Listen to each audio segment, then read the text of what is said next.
नमस्कार। भारत धरती पर आध्यात्मिकता का एक ऐसा निवास स्थान माना जाता है जहां विभिन्न धर्मों के लोग अपने अपने पर्व को बहुत ही श्रद्धा से मनाते आ रहे हैं। इसमें से एक ऐसा महापर्व है दीपावली का, जिसे पवित्र सनातन धर्म के धर्मी लोग बहुत ही सदियों से मनाते आ रहे हैं। यहाँ पर हमारे साथ दो अलग अलग विचारधाराओं के लोग मौजूद हैं।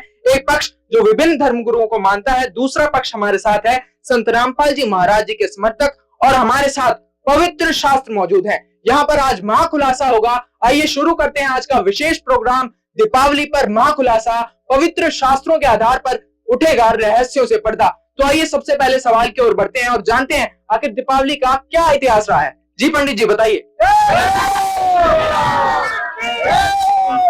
जय श्री राम।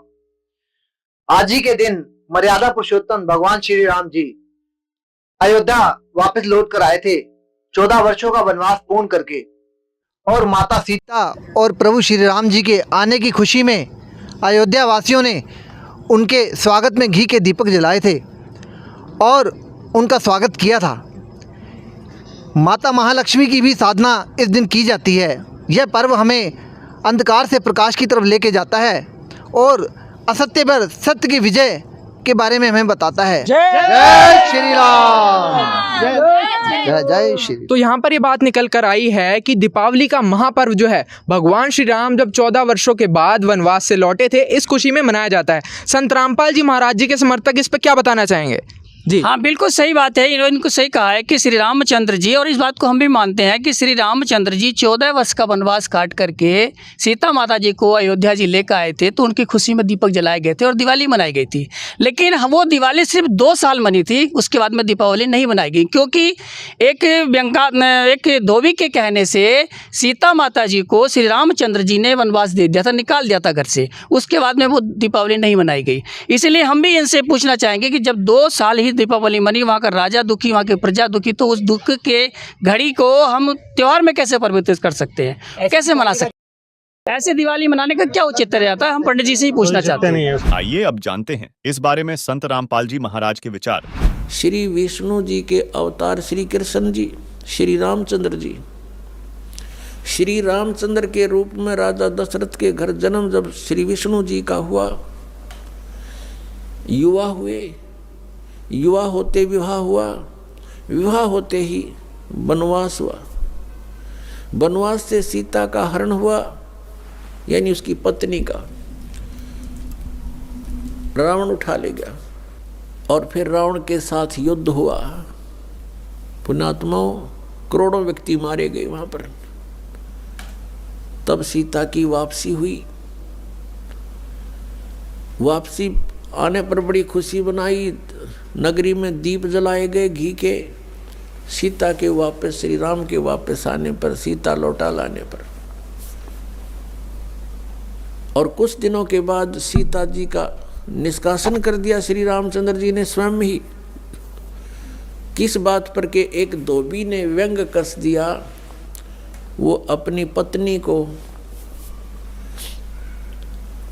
पत्नी को धमका रहा था रात्रि के समय।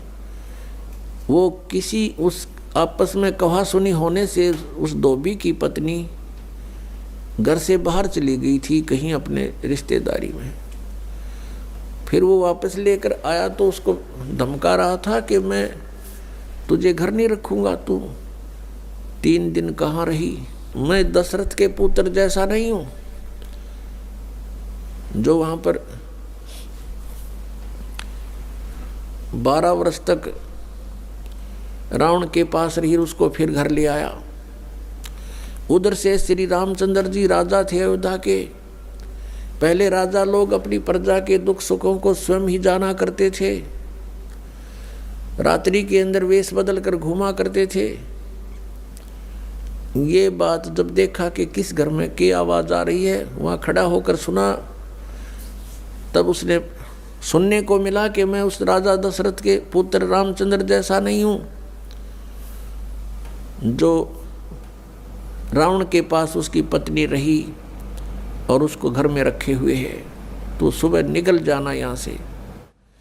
इस बात को सुनकर ही श्री रामचंद्र जी ने सीता जी को निष्कासित कर दिया, निकाल दिया घर से कि नगरी के लोग मेरे ऊपर व्यंग कस रहे हैं और मैं ये बात नहीं सुन सकता। पुण्यात्माओं, जब सीता जी को रामचंद्र जी लाने लगे रावण का वध करके लंका का राज्य विभीषण को देकर, तब श्री रामचंद्र जी ने कहा था कि मैं तेरी परीक्षा लूंगा और यदि परीक्षा में सफल होगी तो मैं ले चलूंगा, नहीं तो नहीं ले चलूंगा। मैं तुझे अग्नि में जलाऊंगा, यदि तू अग्नि में जल गई तो समझूं तेरी कि तू कलंकित थी, तू रावण को समर्पित हो चुकी थी, और यदि अग्नि में तू नहीं जली तो मैं निष्कलंक जानूंगा, तब तुझे ले चलूंगा। ऐसा ही किया गया। सीता को अग्नि में बैठा दिया और हजारों की संख्या में दर्शक थे। सीता जी नहीं जली और सब ने कहा कि भगवान निष्कलंक है, माई निष्कलंक है, और इतनी कठोर परीक्षा लेकर के वापस अपने घर लाया था। और फिर एक व्यक्ति के कहने से श्री रामचंद्र जी ने उसको निकाल दिया, अपनी पत्नी को। तो कहाँ गई वो उसका अपना जजमेंट? तो ऐसे ये राजा के योग्य भी नहीं थे ये लोग, और हम इनको भगवान मान रहे थे। एक गर्भवती औरत को अपनी को घर से बाहर निकाल देता है, कहीं मरो कहीं जाओ, कोई बात थी? या फिर परीक्षा लेने की क्या जरूरत थी? और क्यों इतनी दुनिया मरवाई, फिर छोड़ देता रहे, रावण के पास ही रहती हो। पुण्यात्माओं, यहाँ का राजा काल भगवान है और ये नहीं चाहता कि यहाँ के प्राणियों को परमात्मा का पता लग जाए, जिस कारण से इसने इनको भगवान सिद्ध करवा रखा था अपने नकली दूतों के माध्यम से।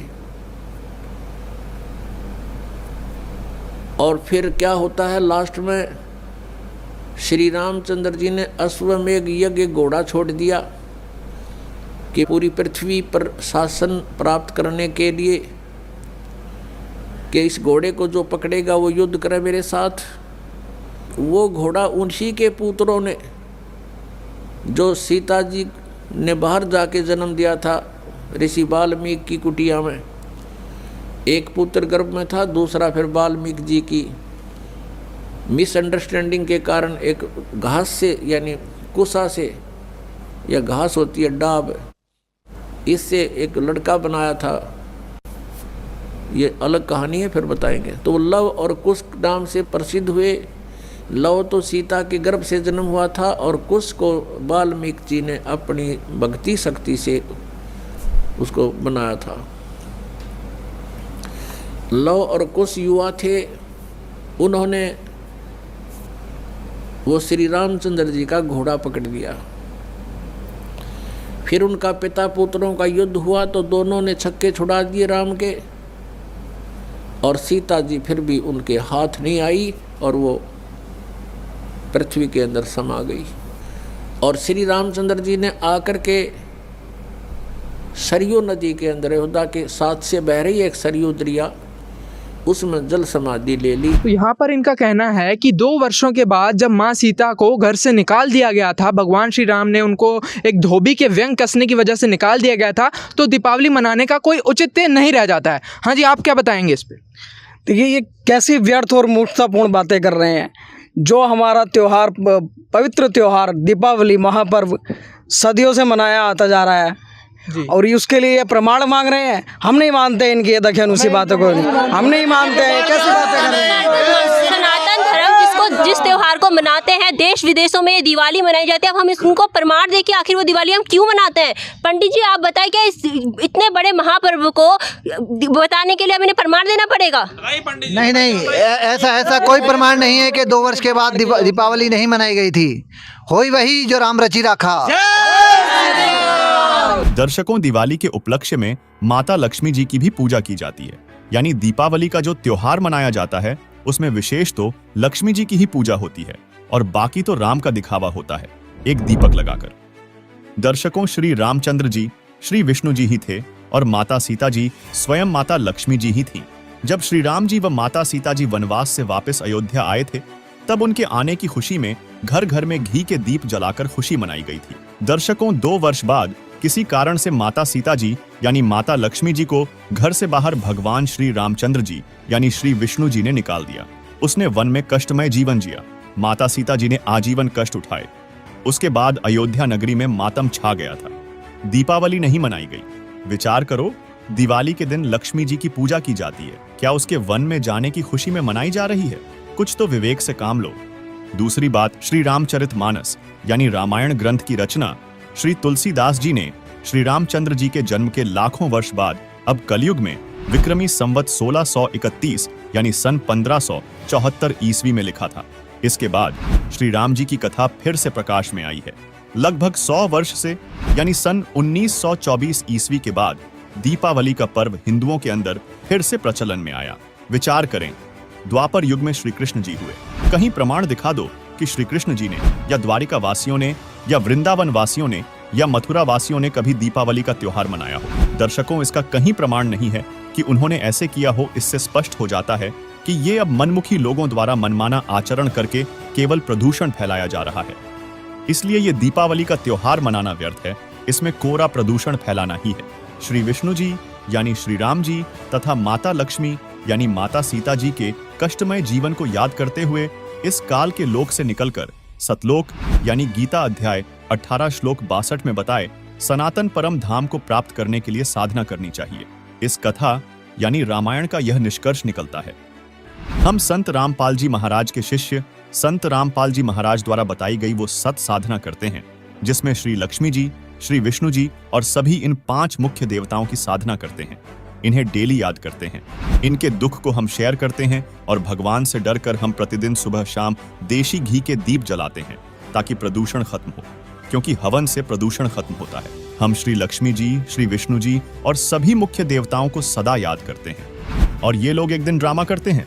इसके करने से न कोई धार्मिक लाभ और न ही कोई वातावरण में शुद्धता। हम जो साधना करते हैं उससे धार्मिक लाभ के साथ साथ भगवान की डेली याद बनी रहती है। ये कष्ट याद रहते हैं जो ऐसा कष्टमय जीवन जिया महापुरुषों ने, देवियों ने, देवताओं ने। उस डर से हम भक्ति करते हैं। हमें कभी भूल नहीं पड़ती तो हम निवेदन करते हैं कि पूरा हिंदू समाज ये नाटकबाजी छोड़कर संत रामपाल जी महाराज द्वारा बताई साधना करो और अपना जीवन सफल करो। तो चलिए दर्शकों, अब डिबेट में आगे बढ़ते हैं। तो यहाँ पर इस पक्ष का ये कहना है कि प्रमाण की कोई आवश्यकता नहीं है। यहाँ पर बहुत बड़ी बात है कि इतने वर्षों से दीपावली का त्योहार चलता आ रहा है, सभी लोग मनाते आ रहे हैं। भगवान श्री राम जब 14 वर्षों बाद वनवास से लौटे थे, इस खुशी में मनाया जाता है और उसका हमें किस प्रमाण की आवश्यकता है? अब आप लोग बताइए। जैसे कि इन लोगों ने कहा कि दीपावली मनाने का कहीं भी हमारे पास तो प्रमाण नहीं है, मतलब दीपावली मनाने का इनके पास कोई प्रमाण नहीं है। पर हमारे पूज्य गुरु संत रामपाल जी महाराज जी ने बताया है कि दीपावली मनाने का कहीं उल्लेख ही नहीं है, तो आपके पास प्रमाण कहाँ से होगा? क्योंकि हमारे गुरुजी ने बताया है कि हर एक कर्तव्य को करने के लिए शास्त्रीय प्रमाण होते हैं, जिसमें कि क्योंकि दीपावली का कहीं उल्लेख नहीं है। और श्रीमद् भगवद गीता के अध्याय नंबर 16 के श्लोक नंबर 23 में बताया गया कि हे अर्जुन, जो शास्त्र विधि को त्याग कर मन अपनी इच्छा से मनमाना आचरण करते हैं, उसको ना तो सुख प्राप्त होता है, ना परम गति प्राप्त होती है, ना ही वो सुख की गति प्राप्त कर पाता। उसी के साथ साथ श्रीमद् भगवद गीता के अध्याय नंबर 16 के श्लोक नंबर 24 में बताया गया है कि हे अर्जुन, तेरी कर्तव्य और अकर्तव्य की व्यवस्था के लिए शास्त्रीय प्रमाण है। अब आप खुद बताइए, जब दीपावली एक शास्त्रविरुद्ध पूजा मानी जाएगी क्योंकि दीपावली मनाने का कहीं पर मतलब उल्लेख नहीं है, तो इस प्रकार से दीपावली एक मनमाना आचरण है। देखिए, आप लोग राम जी को मानते हैं लेकिन प्रभु श्री राम की नहीं मानते। आप लोग शास्त्रों को तो मानते हैं ना, जैसे कि हमारे रामचरितमानस बालकांड पृष्ठ 17 में लिखा है कि जो मनुष्य वेदों को छोड़ करके कुमार्ग पर जाता है वह कलयुग की पापी आत्मा है। आप लोग इतने पढ़े लिखे समाज के हैं, अब आप लोग ये सोचिए कि जब हमारे शास्त्री ये बात कह रहे हैं कि जो इंसान कुमार्ग पे जा रहा है हमारे वेदों को छोड़कर, तो आप लोग क्या कलयुग की पापी आत्मा बनना चाहेंगे? बताइए आप लोग क्या कहते हैं इस बारे में। रामचरितमानस की एक वाणी इन्होंने बताई है। ये हिंदू विरोधी विरोधी बातें हो रही हैं, ये हिंदू विरोधी बातें हो रही राम जी हैं, का समझे? अपमान कर रहे हैं। ये भगवान राम का अपमान हो रहा है, हमारे ये हमारी भावनाओं के साथ में ठेस पहुंचाया जा रहा है। तो यहाँ पर ये मुद्दा निकल कर आया है। इन्होंने कहा है कि रामचरितमानस में ये लिखा हुआ है कि जो वेदों की बातों को छोड़कर अपनी इच्छा से मनमाना आचरण करते हैं उसको कोई लाभ नहीं है। तो यहाँ पर जो निर्णय होगा वो शास्त्रों के आधार पर होगा। जो भी बातें हमारे शास्त्रों में लिखी गई हैं उसी के आधार पर आज यहाँ निर्णय होगा। हमारे पास वेद शास्त्र पवित्र रामचरितमानस है, इसमें से प्रमाण खोल कर देखेंगे आखिर ये जो बातें बता रहे हैं वो कितनी सच है और जो इनकी बातें हैं वो कितनी सच है। क्योंकि इस महाखुलासे का जो आज हम खुलासा करने जा रहे हैं वो बिल्कुल प्रमाणों के ऊपर ही होगा। सर मैं एक और बार बताना चाहूँगी, जैसे कि दीपावली नाम से ही स्पष्ट होता है कि ये दीपों का त्यौहार है। हर सनातनी धर्म को मानने वाले लोग, इनफैक्ट भारत में नहीं विदेशों में भी सनातनी धर्म को मानने वाले लोग हैं जो इस महापर्व को मनाते हैं। दीपावली वाले दिन दिए जलाते हैं जिससे हमें हवन यज्ञ का फल मिलता है और हमारे प्रभु श्री राम खुश होकर हम पर कृपा बरसाते हैं। जबकि हमारे सनातनी शास्त्रों में भी प्रमाण है कि अस्तो माँ सद्गमय तमसो माँ ज्योतिर्गमय, मतलब ज्योति जो यज्ञ होता है उससे काफ़ी सारे हमें लाभ प्राप्त होते हैं, तो हम क्यों ना करें। एक बार जैसे कि यज्ञ वाली बात आई है, तो हमारे जो दीपावली पर्व है उसमें हम काफ़ी पूजा करते हैं, हवन भी करते हैं पूरे विधि विधान के साथ, सामग्री के साथ।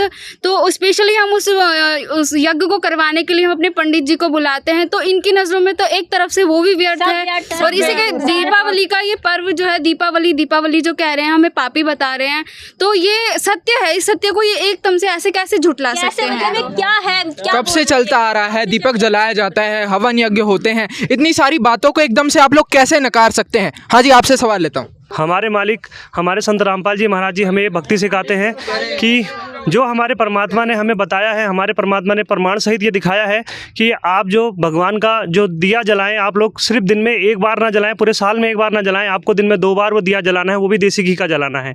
आप लोग जो हवन कर रहे हैं उससे कुछ नहीं होता, उससे सिर्फ कार्बन डाइऑक्साइड फैलती है।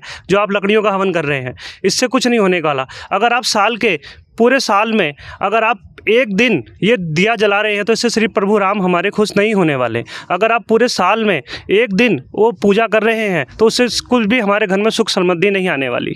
यहाँ पर कहीं ना कहीं इनकी बात से मतलब थोड़ा तो इनकी बात ठीक है, क्योंकि साल में एक दिन पूजा करने से कोई पूजा सफल नहीं हो सकती। हमें मतलब पूरे वर्ष में वो पूजा साधनाएं करनी चाहिए। हाँ जी, क्या विचार रखते हैं? मैं इसको साइंटिफिक तरीके से भी बताना चाहती हूँ। जैसे ये बोलते हैं कि दिए जलाए जाते हैं, ये सरसों के तेल के दिए जलाते हैं जिसमें स्मोकिंग बहुत ज़्यादा होती है, जिससे पॉल्यूशन बहुत ज़्यादा फैलता है। और साथ में ये हवन यज्ञ करते हैं जिसमें लकड़ियों का उपयोग करते हैं, जिसमें कार्बन डाइऑक्साइड बहुत ज़्यादा फैलती है और हमारा जो वातावरण है वो दूषित है। हमारे गुरुजी संत रामपाल जी महाराज जी बताते हैं कि पुराणों के आधार पर बताते हैं कि हमें 5 यज्ञ करने चाहिए, जिसमें से एक ज्योति यज्ञ भी है। हम सुबह शाम घी की ज्योति जलाते हैं जिससे कि हमें सुख शांति भी प्राप्त होती है और हमारा वातावरण भी शुद्ध रहता है।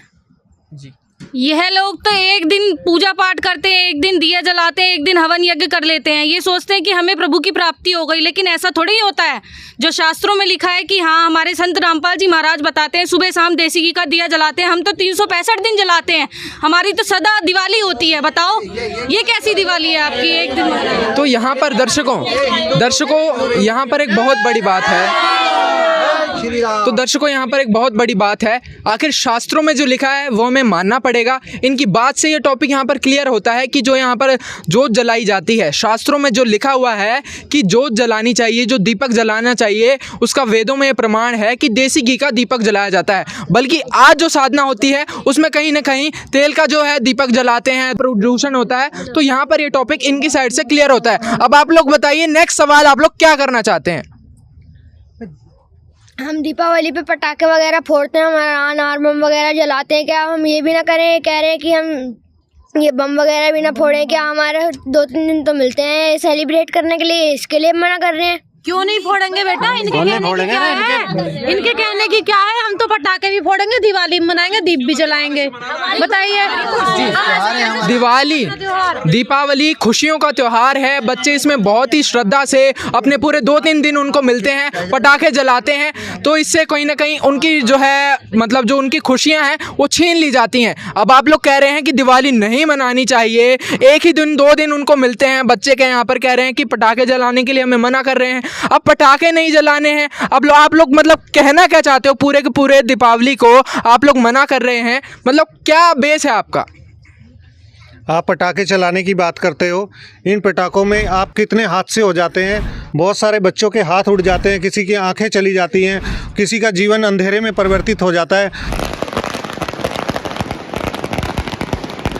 7 साल के बच्चे के हाथ में पटाखा फूट गया, जिससे उसके हाथ और आंख पर काफी गंभीर चोट आई। क्या हुआ, कैसे लगा?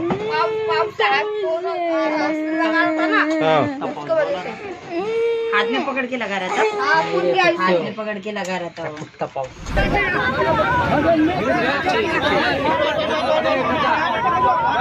लगभग 1 घंटा हो गया। व्यवस्था जो है ना बहुत ही लचर पचर है, बिकॉज यहाँ पे जो है ना काफी ज़्यादा। दिल्ली, पुणे, सागर, पटना, जालौन, सुपौल, किशनगंज, ये तमाम वो शहर हैं जहां दिवाली की रात कयामत की रात बनकर आई।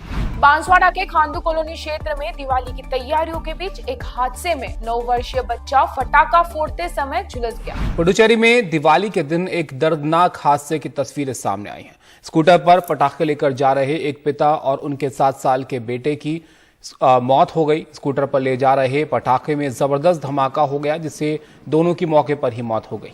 ये हादसा पुडुचेरी विल्लुपुरम सीमा पर कल दोपहर में हुआ और ये पूरी घटना वहां लगे एक सीसीटीवी कैमरे में कैद हो गई। इस घटना का वीडियो सोशल मीडिया पर वायरल हो रहा है। जशपुर से बड़ी खबर, 9 साल के बच्चे की मौत हो गई है। बताया जा रहा है कि पटाखा फोड़ते समय यह हादसा हुआ और 9 साल के बच्चे की दर्दनाक मौत हो गई। कांच के गिलास ढककर फोड़ रहा था पटाखा, कांच के टुकड़े बच्चे के सीने में घुसे और इलाज के दौरान बच्चे ने दम तोड़ दिया। दिल्ली के अलीपुर इलाके में एक पटाखा फटने से 28 अक्टूबर को 9 साल के बच्चे की मौत हो गई। खेल खेल में बच्चे ने पटाखे को जलाकर स्टील के ग्लास में रख दिया। पटाखा फटते ही ग्लास का एक हिस्सा बच्चे के शरीर में घुस गया, जिसकी वजह से उसकी मौत हो गई। आप इन पटाखों को क्या खुशी मनाने का एक तरीका समझते हो? ये कोई खुशी मनाने का तरीका नहीं है। सत भक्ति जो है परमात्मा के द्वारा, हमारे गुरु जी के द्वारा बताई गई सत भक्ति है, सतनाम का जाप है, उससे जो है हमारे जीवन में खुशियाँ आती हैं। सच्ची भक्ति से, सच्चे नाम से, ना कि इस तरह की हुड़दंगबाजी से कोई खुशी का औचित्य रह जाता है, कोई औचित्य नहीं रह जाता है। हाँ जी, एक पीछे से बच्ची यहाँ पर कुछ बताना चाह रही। हाँ जी, बताइए। हमारे गुरुजी संत रामपाल जी महाराज जी ने इसलिए पटाखे जलाने को मना किया हुआ है। पटाखे जलाने से एनवायरनमेंट में बहुत सारी गैसेज रिलीज होती हैं जो कि हमारी सेहत के लिए और एनवायरनमेंट के लिए अच्छी नहीं होती, इसलिए हम पटाखे नहीं जलाते। और पटाखे जलाने से न जाने कितने लोगों के पैर जल जाते हैं, हाथ, और इतने ज़्यादा उन्हें दुख होता है। तो ऐसे पटाखे जलाने से क्या मज़ा। यहाँ पर एक बच्चे ने कहा कि हमें 2-3 दिन मिलते हैं पटाखे जलाने के लिए और हम उसे क्यों न मनाएं, हमारी खुशियाँ जो है छीन ली जाती हैं। वहीं दूसरी ओर संत रामपाल जी महाराज जी के जो समर्थक हैं, उनके छोटे छोटे बच्चे हैं, उनका ये कहना है, कितनी अच्छी शिक्षा उनको संत रामपाल महाराज ने दी है कि उनका ये कहना है कि ध्वनि प्रदूषण होता है, दूसरा पोल्यूशन होता है, इसलिए हमें नहीं मनानी चाहिए। इनको इतनी अच्छी शिक्षा संत रामपाल महाराज ने दी है। कहीं ना कहीं एक बच्चे ऐसे भी हैं जो पटाखे जलाने के लिए मना करते हैं और उससे एक्सीडेंट होते हैं, उससे दुर्घटनाएं हो जाती हैं। दिवाली वाले दिन वो नहीं पटाखे फोड़ते हैं और सदा दिवाली मनाते हैं। यहाँ पर बहुत बड़ी जो है बात यहाँ पर छोटे बच्चे जो है कर रहे हैं। अब आप लोग बताइए क्या कहना चाहेंगे। जय श्री राम। ये हिंदू विरोधी आज नई नई बात बता रहे हैं हमें। हम आज पहली बार सुन रहे हैं कि ये दीपावली नहीं मना रहे। दीपावली के दिन हम माता लक्ष्मी और गणेश जी की पूजा करते हैं, जिससे हमें सुख, धन और धान्य की वृद्धि होती है। और हमारे पंडित जी जो पुरोहित वर्षों से हमारे दादा परदादाओं ने हमारे घर में पूजा करी और हमें सुख शांति की प्राप्ति हुई, और ये आज मना कर रहे हैं। ये हिंदू विरोधी है, ये हमें पूजा करने से मना कर रहे हैं। यहाँ पर बिल्कुल नहीं होने देंगे। बिल्कुल यहाँ पर इनकी बहुत बड़ी बात है कि हिंदू विरोधी हैं। संत रामपाल महाराज के जो समर्थक हैं और संत रामपाल महाराज हैं, उनको ये लोग जो है हिंदू विरोधी बता रहे हैं, क्योंकि माँ लक्ष्मी की, माँ जो गणेश जी की पूजा साधना होती है वो इतने वर्षों से चलती आ रही है। आप लोग उसको क्यों मना कर रहे हो, आप लोग बताइए। जैसा कि इन्होंने बोला कि लक्ष्मी और गणेश की पूजा करने से धन की वृद्धि होती है, तो क्या एक दिन लक्ष्मी और गणेश की पूजा करने से धन आ जाता है? ऐसे तो मैं आपको एक उदाहरण देके बताती हूँ। एक विद्यार्थी है, वो पूरे साल पढ़ाई करता है और वो अपनी परीक्षा में उत्तीर्ण हो जाता है। क्या वो विद्यार्थी एक दिन पढ़ाई करके अपनी परीक्षा में उत्तीर्ण हो सकता है? जैसे कि आप लोग एक दिन पूजा करके धन की वृद्धि कर रहे हैं, ये सब चीजें गलत हैं। हमारे संत रामपाल जी महाराज जी बताते हैं, हमारे संत रामपाल जी महाराज जी बताते हैं, आप सुन तो लीजिए। हमारे संत रामपाल जी महाराज जी ये बताते हैं ना कि हमारे संत रामपाल जी महाराज उनके हमें मूल मंत्र देते हैं, माता के, श्री गणेश जी के, विष्णु जी के मूल मंत्र देते हैं, जिनकी साधना हम हर दिन करते हैं। जितना हम उनका मंत्र जाप करते हैं ना, उतना आप लोग करते भी नहीं होंगे। और हम लोग शास्त्र अनुकूल साधना करते हैं। शास्त्र अनुकूल साधना करके ही हमारे पास धन की वृद्धि होती है और सुख प्राप्ति हो सकती है। हमारे संत रामपाल जी महाराज जी बोलते हैं, सदा दिवाली संत की 12 मास बसंत, प्रेम रंग जिन पे चढ़े उनके रंग अनंत। बताइए। मैं इनसे एक बात पूछना चाहती हूँ, जैसे कि ये कह रहे हैं कि माँ लक्ष्मी और गणेश जी की हम लोग साधना करते हैं, पूजा करते हैं और उनको हम प्रसन्न करते हैं सिर्फ एक दिन, और दूसरी तरफ ये कहते हैं कि हम भगवान जी का अनादर कैसे कर रहे हैं कि शराब पीकर, जुआ खेलकर, पटाखे फोड़ करके इस तरीके से भगवान खुश होते हैं। आप लोग शिक्षित हैं, आप लोगों को इस बात का पता होना चाहिए कि इस तरीके से कभी भगवान खुश हुए शराब पीने से, नशा करने से, जुआ खेलने से?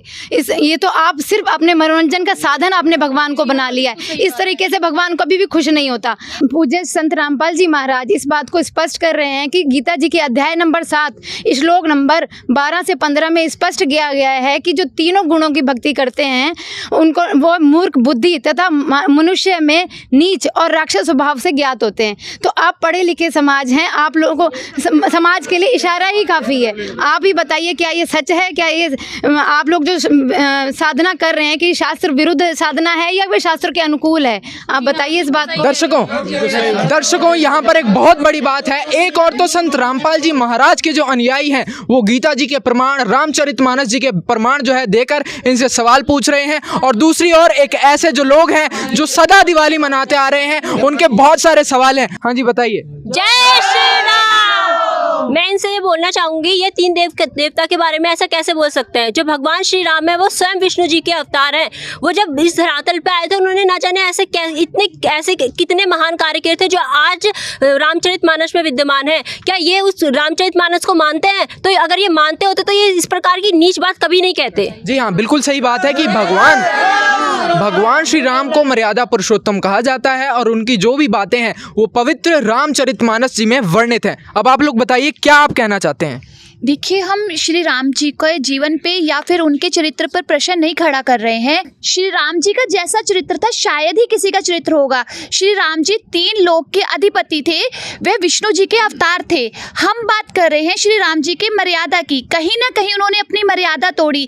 खुद उनके पुत्र लव और कुश उनसे प्रश्न करते हैं कि हे राम, आपने अपनी मर्यादा क्यों तोड़ दी? नकली सीता के चक्कर में असली सीता क्यों छोड़ दी? राम जी ने अपनी प्रजा के कहने पे माता सीता को त्याग दिया था। मतलब उन्होंने धोबी के कहने मात्र से कि ये रावण की यहाँ पे रहकर आई है और राम जी ने उन्हें अपने अयोध्या में रख लिया है, तो ऐसा नहीं होगा।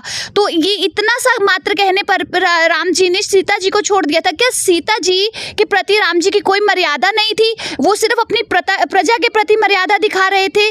तो यहाँ पे ये राम जी ने कहीं ना कहीं अपनी मर्यादा तोड़ी है। और आप राम जी को ये बताते हैं कि वो हमें कर्म बंधन से मुक्त करते हैं। राम जी तो खुद अपने कर्म बंधन से मुक्त नहीं हुए थे। नारद जी द्वारा दिए गए श्राप से वो राम जी ने क्या कहते हैं इतना जीवन दुख से भोगा है। तो आप कैसे कह सकते हैं कि राम जी आपको कर्म बंधन से मुक्त कर देंगे? और यहाँ पर संत रामपाल महाराज के समर्थकों का कहना है कि कहीं ना कहीं भगवान राम, मर्यादा पुरुषोत्तम श्री राम ने कहीं ना कहीं अपनी मर्यादा तोड़ी थी और वो कर्म बंधनों में फंसे हुए थे। वो भी अपने कर्म जो है कहीं ना कहीं भोग रहे थे। अब आप लोग क्या बताएंगे? ये क्या बात कर रहे हैं? इनकी बात ही सब गलत है। इनको तो राम का मतलब ही नहीं पता है। राम का मतलब वो मर्यादा पुरुषोत्तम राम है। राम के नाम से ही जीव सारे कर्मों के बंधन से मुक्त हो जाते हैं। ये कैसी बातें कर रहे हैं? इनकी बात ही गलत है पूरी। इनकी बात का कोई कोई सर पैर नहीं है। रामचंद्र जी खुद मर्यादा पुरुषोत्तम थे। उनके तो नाम से ही कितने लोग भवसागर के पार हो गए। आप क्या? तो यहाँ पर एक प्रश्न निकल कर आया है कि भगवान जो राम थे वो कर्म बंधनों में फंसे हुए थे या नहीं फंसे हुए थे? अब आप लोग बताइए क्या आंसर है आपका। जैसे कि ये बात कर रहे हैं कि श्री राम जी की लीला थी, ये तो सब उनकी प्रकार की लीला है। श्री राम जी खुद कर्म बंधनों से बंधे हुए थे। जब आप सब जानते कि श्री राम जी त्रेता युग में आए थे और वो त्रेता युग में उन्होंने जो बाली थे उनको छल करके मारा था, मतलब उनको छिपकर मारा था। वही श्री राम जी द्वापर युग में श्री कृष्ण वाली आत्मा बनी और वही बाली द्वापर युग में बलिया नामक शिकारी बने, क्योंकि वहाँ भगवान श्री राम जी ने बाली को छिपकर मारा था, मतलब छल से मारा था। और उसी बलिया वाली आत्मा जो बाली की थी उसने श्री कृष्ण को उन शिकारी के रूप में तीर मारकर उनको मारा। जब श्री राम जी कर्म बंधन से मुक्त नहीं हो पाए तो वो हमको क्या कर्म बंधन से मुक्त करेंगे? और आप कह रहे हो ये एक लीला है, ये एक लीला नहीं है, क्योंकि भगवान भी कर्म बंधनों में बंधे हुए हैं और भगवान भी कर्म बंधनों में बंधे हुए हैं और वो हमें क्या मुक्त कर पाएंगे? वो हमारे पाप कर्म नहीं काट सकते हैं। अब आप लोग बताइए कौन? हाँ जी आप बताइए, यहाँ पर पीछे से एक सवाल आया, ये लेते हैं जी। भगवान श्री राम ही सर्व सृष्टि के रचनहार हैं, उनसे बड़ा कोई नहीं है, वही सर्वोपरि भगवान है। भगवान श्री राम से बढ़कर मैं किसी भगवान को नहीं मानती और ना ही मानूंगी, वही मेरे लिए सर्वोपरि भगवान है। इनके कहने से कुछ नहीं होता है। भगवान श्री राम ही संपूर्ण सृष्टि के रचनहार हैं, अजर अमर भगवान अविनाशी वही है सब कुछ। भगवान श्री राम ही अजर अमर अविनाशी हैं, उनसे बढ़कर कोई भी नहीं है सनातनी धर्म के लिए, और ना ही मैं मानती हूँ और ना ही मैं मानूंगी। तो दर्शकों यहाँ पर एक बहुत बड़ी बात निकल कर आई है। जो राम पक्ष है, भगवान श्री राम के भक्तों का ये कहना है कि भगवान राम से ऊपर ना कोई था ना कोई होगा। अब आप लोग बताइए क्या जवाब देना चाहते हैं? हाँ जी। जैसे कि इन्होंने कहा कि भगवान श्री राम अजर अविनाशी हैं, तो मैं इन्हें बताना चाहूँगा कि भगवान राम श्री विष्णु जी के अवतार हैं और हमारे गुरुजी संत रामपाल जी महाराज ने देवी भागवत से प्रमाणित करके बताया है। दर्शकों, श्रीमद् देवी भागवत पुराण के 3 स्कंध अध्याय 5 पर श्री विष्णु जी उर्फ श्री रामचंद्र जी ने श्री दुर्गा जी की स्तुति करते हुए कहा, तुम शुद्ध स्वरूपा हो, ये सारा संसार तुम्ही से उद्भासित हो रहा है। मैं विष्णु, ब्रह्मा और शंकर, हम सभी तुम्हारी कृपा से ही विद्यमान हैं। हमारा आविर्भाव अर्थात जन्म और तिरोभाव अर्थात मृत्यु हुआ करता है, अर्थात हम तीनों देव नाशवान हैं, केवल तुम ही नित्य हो, जगत जननी हो, प्रकृति देवी हो। फिर आगे श्रीमद् देवी भागवत इसी प्रकरण में भगवान शंकर बोले, देवी, यदि महाभाग विष्णु तुम ही से प्रकट हुए हैं तो उनके बाद उत्पन्न होने वाले ब्रह्मा भी तुम्हारे ही बालक हुए। फिर मैं तमोगुणी लीला करने वाला शंकर क्या तुम्हारी संतान नहीं हुआ? अर्थात मुझे भी उत्पन्न करने वाली तुम ही हो। शिवे, संपूर्ण संसार की सृष्टि करने में तुम बड़ी चतुर हो। इस संसार की सृष्टि, स्थिति और संहार में तुम्हारे गुण सदा समर्थ हैं। उन्हीं तीनों गुणों से उत्पन्न हम ब्रह्मा, विष्णु एवं शंकर नियमानुसार कार्य में तत्पर रहते हैं। दर्शकों, अब शास्त्रों से देख लेते हैं श्री विष्णु अर्थात श्री रामचंद्र जी की क्या स्थिति है। ये भगवान हैं भी या नहीं? देखिए किस प्रकार ब्रह्मा और विष्णु को भी खुद के ईश होने का भ्रम हो गया था और किस प्रकार काल ब्रह्म ने उनको ये साफ किया कि आप तीनों देवता ईश नहीं हैं। ईश यानी भगवान नहीं है, अर्थात सबके धारण पोषण करने वाले नहीं हैं। ये है शिव महापुराण हिंदी टीका सहित भाग 1 विधा वृद्धि पंडित ज्वाला प्रसाद जी मिश्र कृत हिंदी टीका सहित, जिसके प्रकाशक हैं खेमराज श्री कृष्ण दास, जो कि मुंबई से प्रकाशित है। इसके रुद्र संहिता 1 अध्याय 6 से 10 में लिखा है कि दोनों के युद्ध को देखते हुए काल यानी ब्रह्म, जो तीनों देवताओं के पिता हैं, अपने तीसरे पुत्र शिव का रूप बनाकर युद्ध के मैदान में प्रकट हो जाते हैं। तभी काल ब्रह्म शिव के रूप में उनके सामने आते हैं और कहते हैं कि अज्ञानतावश तुम दोनों ने अपने आप को भगवान मान लिया। तुम ईश नहीं हो, तुम भगवान नहीं हो। यही बताने के लिए मैं रण स्थान पर आया हूँ। दर्शकों, शिव पुराण में यहाँ स्पष्ट लिखा है कि काल ब्रह्म शिव में प्रकट होकर ब्रह्मा और विष्णु को कह रहा है कि तुमने जो अज्ञानता से अपने को ईश माना, ये बड़ा अद्भुत हुआ। अर्थात तुम ईश नहीं हो, तुम भगवान नहीं हो। तुम्हारा ये भ्रम दूर करने के लिए ही मैं यहाँ रण स्थान पर प्रकट हुआ हूँ। दर्शकों, यही भ्रम हिंदू धर्म के बहुत से धर्म गुरुओं को हो रखा है, जबकि हमारे पुराण ये स्पष्ट कर रहे हैं कि ये तीनों देवता पूर्ण परमात्मा नहीं हैं, इनसे ऊपर कोई और भगवान है। दर्शकों, आइए अब आपको एक और प्रमाण दिखाते हैं जिसमें स्पष्ट होता है कि यह तीनों देव नाशवान हैं और देवी दुर्गा इनकी माता है। ये है संक्षिप्त देवी भागवत, जिसके पेज 138 पर विष्णु भगवान देवी दुर्गा से कहते हैं कि तुम शुद्ध स्वरूपा हो। यह सारा संसार तुमसे उद्भासित हो रहा है। मैं यानी विष्णु, ब्रह्मा और शंकर तुम्हारी कृपा से विद्यमान है। हमारा तो आविर्भाव यानी जन्म, तिरोभाव यानी मृत्यु हुआ करता है। केवल तुम ही नित्य हो, जगत जननी हो, प्रकृति और सनातनी देवी हो। दर्शकों, ये प्रकृति शब्द भी आप ध्यान में रखना। प्रकृति इसी दुर्गा को कहते हैं। ये हम आपको आगे चलकर गीता जी से प्रमाणित करेंगे। दर्शकों, इस लेख से ये बात स्पष्ट हुई कि तीनों देवता ब्रह्मा, विष्णु और शिव नाशवान हैं और उनकी माता देवी दुर्गा हैं।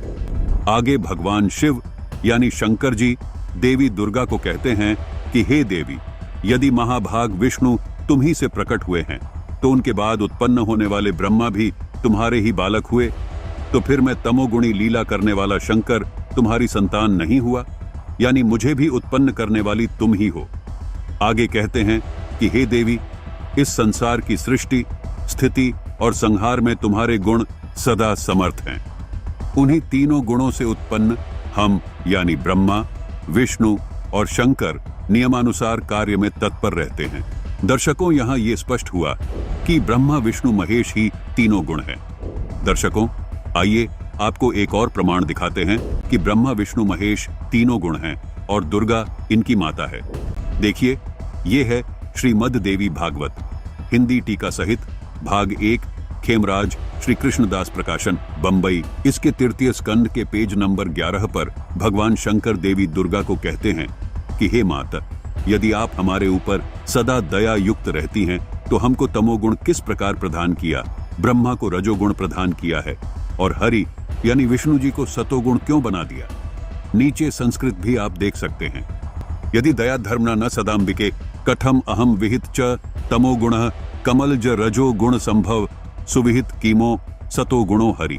दर्शकों, यहाँ भगवान शंकर देवी दुर्गा से कह रहे हैं कि हे माता, आप हम पर दया रखती हैं तो आपने मुझे तमोगुण क्यों बना दिया और कमल से उत्पन्न होने वाले ब्रह्मा को रजोगुण क्यों बना दिया तथा हरि यानी विष्णु को सतोगुण क्यों बना दिया। इससे स्पष्ट हुआ कि ये तीनों गुण ब्रह्मा, विष्णु और महेश हैं। दर्शकों, अभी आपको एक और प्रमाण दिखाते हैं जिससे ये बिल्कुल स्पष्ट हो जाएगा कि ये तीनों देवता ही तीन गुण हैं। ये है संक्षिप्त मार्कंडे पुराण, सचित्र मोटा टाइप, गीता प्रेस गोरखपुर से प्रकाशित, जिसके 131 पृष्ठ पर लिखा है कि रजोगुण प्रधान ब्रह्मा, तमोगुण प्रधान रुद्र और सतोगुण प्रधान विश्वपालक विष्णु हैं। ये ही तीन देवता हैं और ये ही तीन गुण हैं।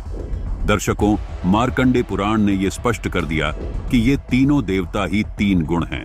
आइए अब देखिए इन तीन गुणों की भक्ति करने वालों के विषय में श्रीमद् देवी भगवत गीता जी में क्या लिखा है। ये है श्रीमद् भगवत गीता, गीता प्रेस गोरखपुर से प्रकाशित, अध्याय 7 के श्लोक 12 में लिखा है कि जो सतोगुण से उत्पन्न होने वाले भाव हैं और जो रजोगुण से तथा तमोगुण से होने वाले भाव हैं, उनको तू मुझसे ही होने वाला ऐसा जान।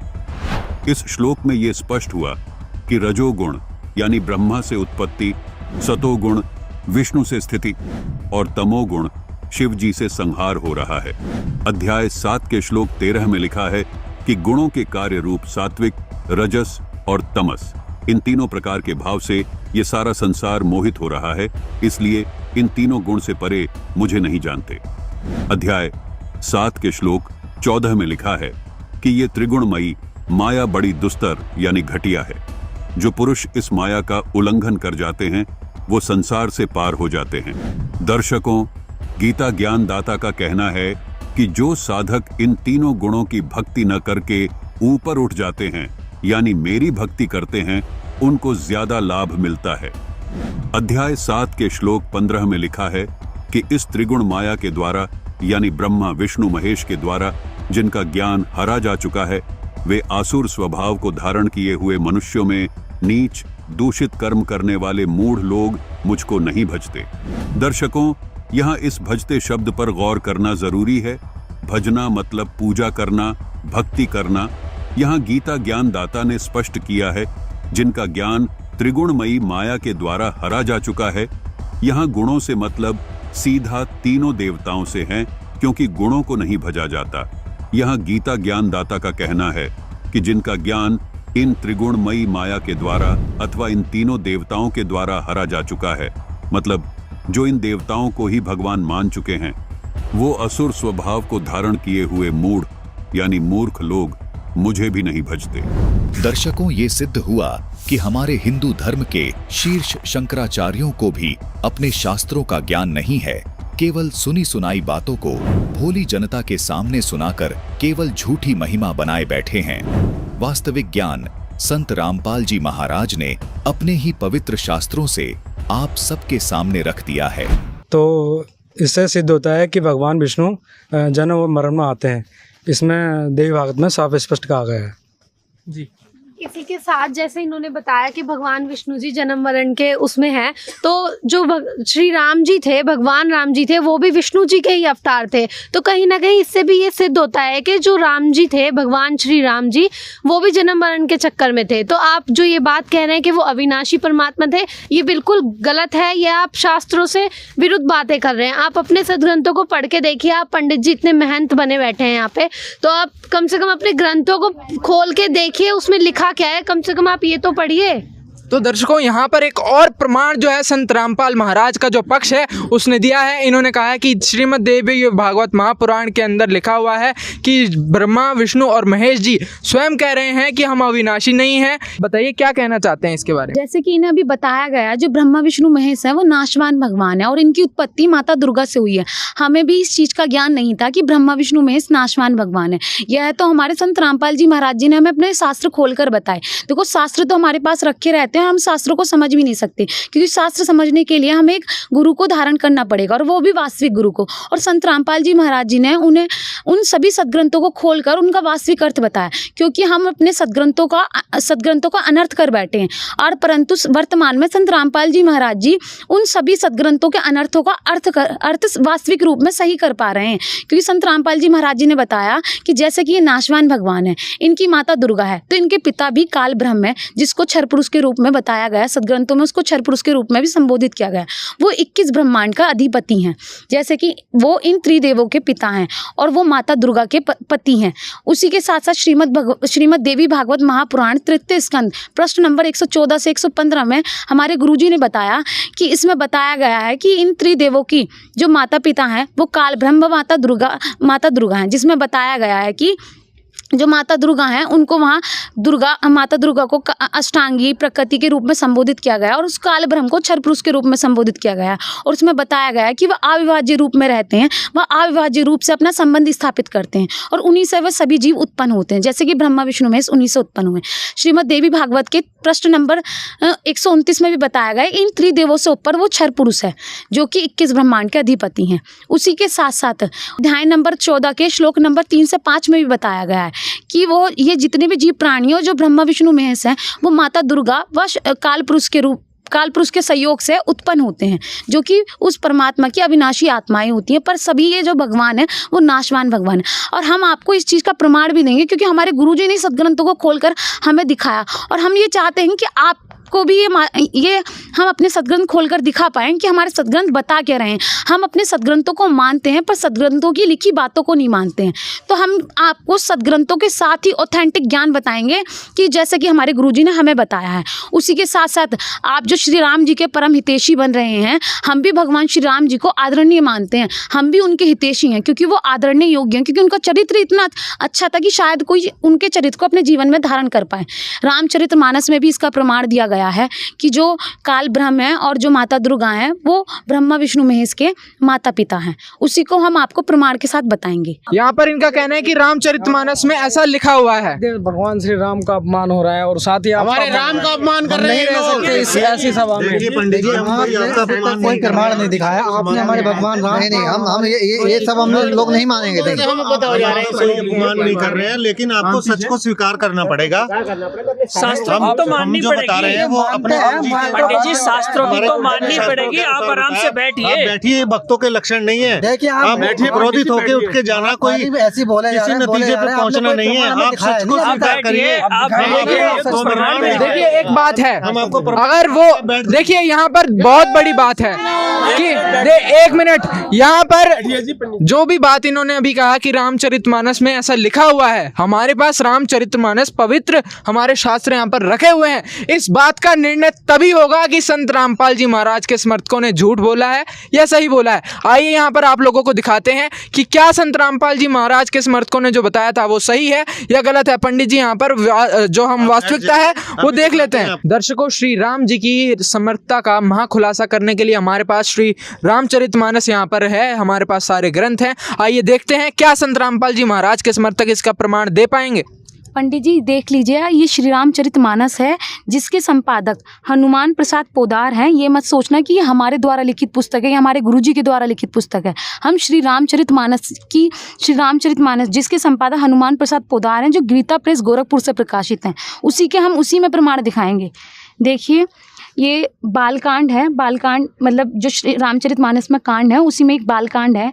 उसका जो दोहा है मतलब 147, उसी की चौपाई नंबर 1 में बताया है, पद राजीव बरानी नाही जाही, मुनि मन मधुप बसही जैनी माही, बाम भाग शोभित अनुकूला, आदि शक्ति छवि निधि जगमूला। इसमें बताया गया है कि जो बाम भाग मतलब जो भगवान के बाम भाग में मतलब जो क्षर पुरुष है उसके बारे में बताया। वो क्षर पुरुष जो राम जी के पिता हैं, मतलब जो कि 21 ब्रह्मांड के अधिपति क्षर पुरुष जो हैं, उनके बाम भाग में मतलब माता दुर्गा सुशोभित होती हैं। इसमें ये चीज़ बताई गई है। उसी के साथ साथ जासु अस उपजही गुणगानी, अगिनत लच्छी उमा ब्रह्मानी, जिसमें बताया गया है कि वो माता दुर्गा से ही लक्ष्मी, उमा और वो त्रिदेव की शक्ति उत्पन्न हुई है। इससे पंडित जी साफ तौर पर पता चला कि रामचरितमानस में भी ये चीज़ बताई गई है कि ब्रह्मा विष्णु महेश के माता पिता जो हैं वो दुर्गा जी वो और काल ब्रह्म है, जिसे कि हमने बताया कि वो 21 ब्रह्मांड के अधिपति हैं, जो कि श्रीमद् भगवद गीता में भी उनके प्रमाण दिए गए हैं। हम आपको श्रीमद् भगवद गीता में भी इसका प्रमाण देंगे, जैसे कि हमारे गुरुजी ने हमें बताया है। ये श्रीमद् भगवद गीता है जिसके जय दयाल गोयंका संपादक हैं, मतलब उनके द्वारा लिखित ट्रांसलेशन उनके द्वारा किया गया, जो गीता प्रेस गोरखपुर से प्रकाशित है।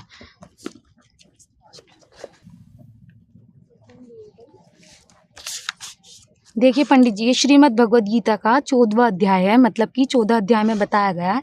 ये 14 अध्याय का 3रा श्लोक है, जिसमें बताया गया है कि हे अर्जुन, मेरी महत ब्रह्म रूप मूल प्रकृति संपूर्ण भूतों की योनि अर्थात गर्भधान का स्थान है, और मैं उस योनि में चेतन समुदाय रूप गर्भ को स्थापन करता हूँ, और उस जड़ चेतन के सहयोग से सब भूतों की उत्पत्ति होती है। मतलब यहाँ जो श्रीमद् भगवद गीता के गीता ज्ञान दाता हैं, जो कि काल ब्रह्म है, वह बता रहे हैं अर्जुन से हे, और उसी के साथ साथ ये बता रहे हैं कि ये श्रीमद् भगवद गीता का अध्याय नंबर 14 का श्लोक नंबर 4 है कि हे अर्जुन, नाना प्रकार की सब योनियों में जितनी मूर्तियां अर्थात शरीरधारी प्राणी उत्पन्न होते हैं, प्रकृति तो उन सब की गर्भ धारण करने वाली माता है, और मैं बीज को स्थापन करने वाला पिता हूँ। तो मतलब वो बीज को स्थापन करने वाला कौन है? वो क्षर पुरुष है।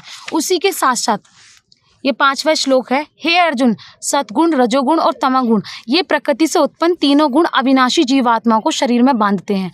मतलब जो हम अविनाशी जीवात्मा हैं, क्योंकि आत्माएं तो कभी मरती नहीं है, शरीर तो इंसान का मर जाता है, तो हम जितनी भी आत्माएं वो ब्रह्मा विष्णु महेश के काल में बंधे हुए हैं, और इस प्रकार ये नाशवान भगवान है। हमने आपको इस चीज का प्रमाण दिया। दर्शकों, चलिए आपको प्रमाण दिखाते हैं कि ब्रह्मा विष्णु महेश तीनों गुण हैं और दुर्गा इनकी माता है। देखिए, ये है श्रीमद् देवी भागवत हिंदी टीका सहित भाग 1, खेमराज श्री कृष्णदास प्रकाशन, बंबई। इसके 3य स्कंद के पेज नंबर 11 पर भगवान शंकर देवी दुर्गा को कहते हैं कि हे माता, यदि आप हमारे ऊपर सदा दया युक्त रहती हैं तो हमको तमोगुण किस प्रकार प्रदान किया, ब्रह्मा को रजोगुण प्रदान किया है, और हरि यानी विष्णु जी को सतोगुण क्यों बना दिया। नीचे संस्कृत भी आप देख सकते हैं। यदि दया धर्मना न सदाम्बिके कथम अहम विहित च तमो गुण कमल ज रजो गुण संभव सुविहित कीमो सतो गुणो हरि। दर्शकों, यहाँ भगवान शंकर देवी दुर्गा से कह रहे हैं कि हे माता, आप हम पर दया रखती हैं, तो आपने मुझे तमोगुण क्यों बना दिया, और कमल से उत्पन्न होने वाले ब्रह्मा को रजोगुण क्यों बना दिया, तथा हरि यानी विष्णु को सतोगुण क्यों बना दिया। इससे स्पष्ट हुआ कि ये तीनों गुण ब्रह्मा, विष्णु और महेश हैं। दर्शकों, अभी आपको एक और प्रमाण दिखाते हैं जिससे ये बिल्कुल स्पष्ट हो जाएगा कि ये तीनों देवता ही तीन गुण हैं। ये है संक्षिप्त मार्कंडे पुराण, सचित्र मोटा टाइप, गीता प्रेस गोरखपुर से प्रकाशित, जिसके 131 पृष्ठ पर लिखा है कि रजोगुण प्रधान ब्रह्मा, तमोगुण प्रधान रुद्र और सतोगुण प्रधान विश्वपालक विष्णु हैं। ये ही तीन देवता हैं और ये ही तीन गुण हैं। दर्शकों, मार्कंडे पुराण ने यह स्पष्ट कर दिया कि ये तीनों देवता ही तीन गुण हैं। दर्शकों, चलिए अब डिबेट में आगे बढ़ते हैं। पंडित जी, जैसे कि हमने आपको बताया कि वो जो क्षर पुरुष हैं जो 21 ब्रह्मांड के स्वामी है, श्रीमद् भगवद गीता के अध्याय नंबर 15 के श्लोक नंबर 16 में बताया गया है कि इस संसार में नाशवान और अविनाशी भी ये दो प्रकार के पुरुष हैं।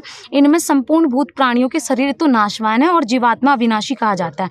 मतलब जो क्षर पुरुष यहाँ बताया गया है, जो कि वो 21 ब्रह्मांड का स्वामी है, और अक्षर पुरुष जो कि 7 संग ब्रह्मांड के स्वामी है, वे दोनों नाशवान भगवान हैं। तो उन्हीं से द्वारा जो उत्पन्न मतलब आत्माएं हैं वो अविनाशी हैं। जो जीवात्मा तो कभी मरती नहीं है, तो इस प्रकार आत्माएं तो अविनाशी है, पर वो क्षर पुरुष भी नाशवान भगवान है। अविनाशी भगवान तो कोई और है, जिसकी हमारी साधना संत रामपाल जी महाराज जी बताते हैं। अब पंडित जी, हमने तो कुछ अपनी मनमुखी बातें नहीं बोली, ये तो आप ही और हम सबके धर्मशास्त्री बोल रहे हैं। क्या आपके हमारे धर्मशास्त्र अलग नहीं है? धर्मशास्त्र तो एक ही है। अब पंडित जी आप खुद देख लीजिए, कुछ भी हमारे गुरु जी या हम कुछ भी गलत बोल रहे हो। मैंने अभी तक ये ज्ञान ऐसे पढ़ा नहीं है। ठीक है, हम अपने वेदों में अलग से अपने ग्रंथों में देखेंगे। ये ज्ञान अभी तक मेरे समझ से बाहर है। पर पंडित जी, हमने कुछ भी गलत नहीं बताया आपको, कुछ भी गलत नहीं बताया, और गलत हमारे गुरुजी भी नहीं बताते, वो शास्त्रों को खोलकर ही बताते। देखिए, संत रामपाल महाराज के जो समर्थक हैं, उन्होंने यहाँ पर जो प्रमाण दिखाए हैं, मेरी आप सभी से भी गुजारिश है कि जो इन्होंने यहाँ पर जो प्रमाण दिखाए हैं, हमारे जो शास्त्र हैं, रामचरितमानस और हमारी जो गीता जी है, इतना पवित्र ग्रंथ रामचरितमानस हमारे पास यहाँ पर रखा हुआ है, और इसके जो है हनुमान प्रसाद पोदार के जो है सारे प्रकाशन इन्होंने भी बताए हैं। आप सभी से भी गुजारिश है कि आप भी क्रॉस चेक करें, कहीं ऐसा भी ना हो कि संत रामपाल महाराज के समर्थकों ने इसको कहीं प्रिंट करवाया हो। तो आपसे भी गुजारिश है, आप इसको मैच भी कर सकते हैं। तो दर्शकों, यहाँ पर एक और जो है यहाँ पर संत रामपाल महाराज के जो समर्थक थे, उन्होंने बहुत सारे यहाँ पर प्रमाण दिखाए हैं। पंडित जी को बुलाकर यहाँ पर प्रमाण दिखाए गए हैं। यहाँ पर रामचरितमानस को खोलकर दिखाया गया है कि उसमें जो प्रमाण लिखे हुए थे। तो आइए अपना कार्यक्रम आगे बढ़ाते हैं और अगला सवाल लेते हैं। हाँ जी, बताइए कौन पूछना चाहता है? हाँ जी, इधर से लेते हैं। देखिए, प्रमाण तो इन्होंने दिखा दिए, इसका मतलब ये नहीं है कि हाँ हम अपने श्री रामचंद्र जी को, अपने भगवान को अपने दिल से निकाल दें। नहीं, उन्होंने कितने सारे चमत्कार किए थे, क्या उन सब चीज़ों को हम झुटला दें? नहीं, हम नहीं झुटला सकते। श्री रामचंद्र जी के नाम से पानी में पत्थर तैर गए थे, उन्होंने समुद्र में पुल बनवा दिया और पत्थर की नार अहिल्या में जान डाल दी। और भगवान शंकर का धनुष, जिसको तोड़ने के लिए बड़े बड़े ऋषि महर्षियों ने प्रयत्न किया और बड़े बड़े योद्धाओं ने भी कोशिश की, लेकिन प्रभु श्री रामचंद्र जी ने एक पल में उसको तोड़ दिया। क्या हम इन सब चीज़ों को झुटला दें? हम नहीं झुटला सकते। जैसा कि अभी इन बहन ने बताया, राम है, उनके आगे मर्यादा पुरुषोत्तम लगता है। आपने सुना होगा कि राम नाम आधार मिले तो जल में राह बनाते हैं, जिन पर कृपा राम करे वो पत्थर भी तिर जाते हैं। ये क्या बकवास बातें करी है इन्होंने अभी? ये क्या बकवास बातें कर रहे हैं? श्री रामचंद्र जी के नाम मात्र से ही पत्थर तिर गए थे, और ये क्या बोल रहे हैं कि श्री रामचंद्र जी, अभी इन्होंने बोला कि तीन देव की जो कर दे भक्ति, मतलब उनकी कोई मुक्ति नहीं होती है। क्या बकवास कर रहे हैं? इनकी बातें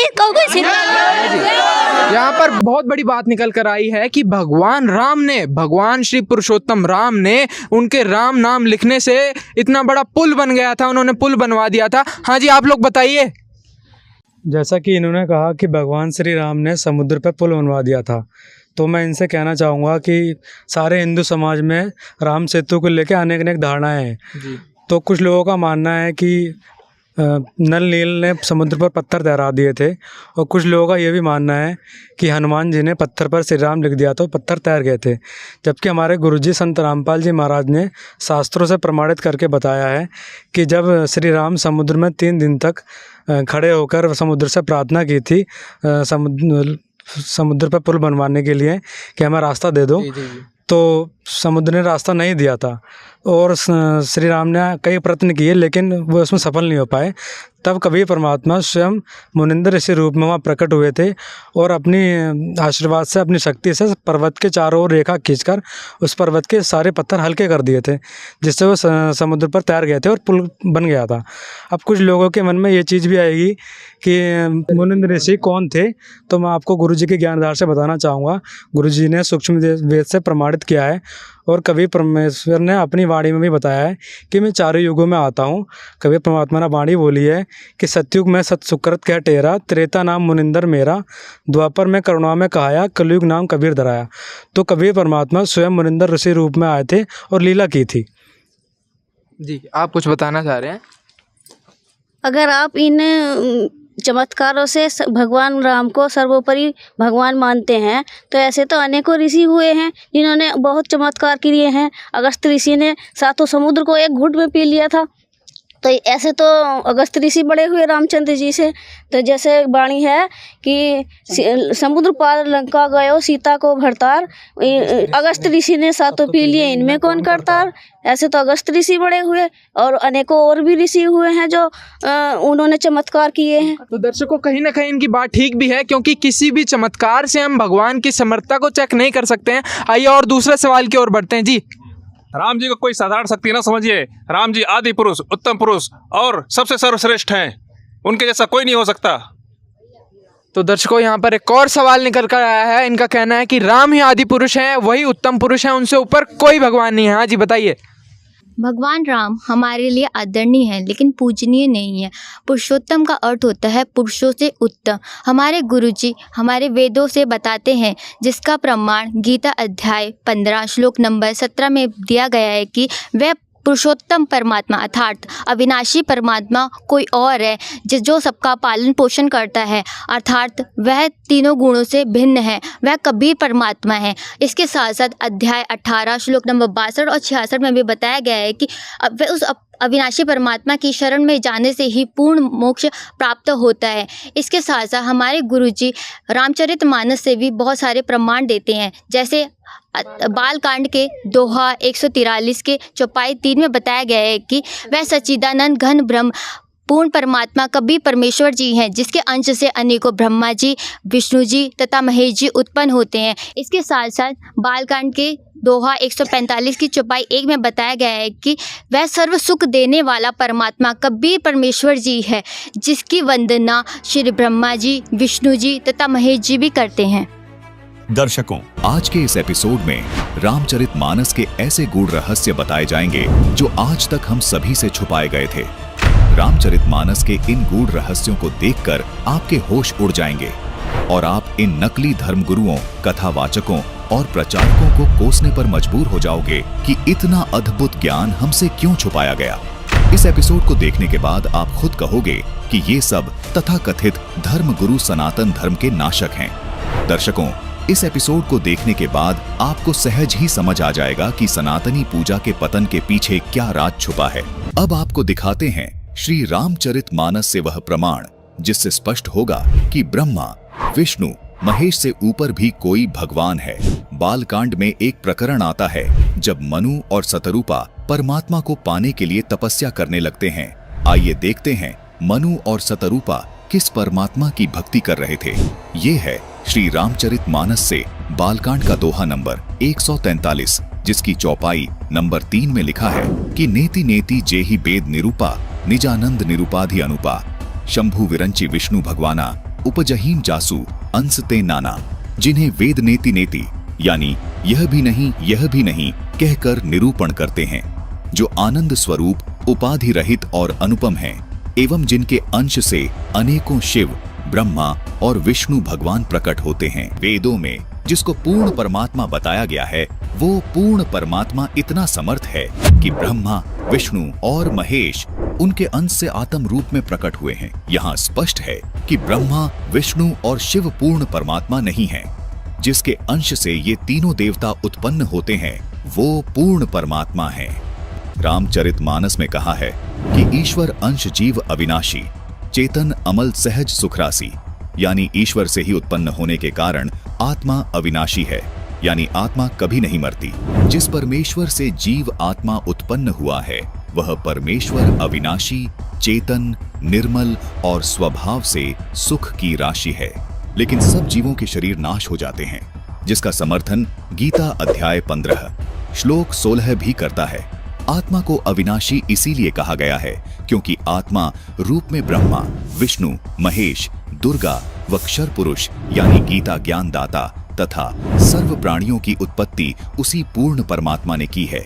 इसलिए रामचरितमानस में लिखा है कि अनेकों ब्रह्मा, विष्णु, महेश उस सच्चिदानंद ब्रह्म से आत्मा रूप में उत्पन्न होते हैं। जिस परमात्मा से सभी प्राणी आत्मा रूप में उत्पन्न हुए हैं उस परमात्मा को गीता अध्याय 15 श्लोक 17 में उत्तम पुरुष कहा गया है।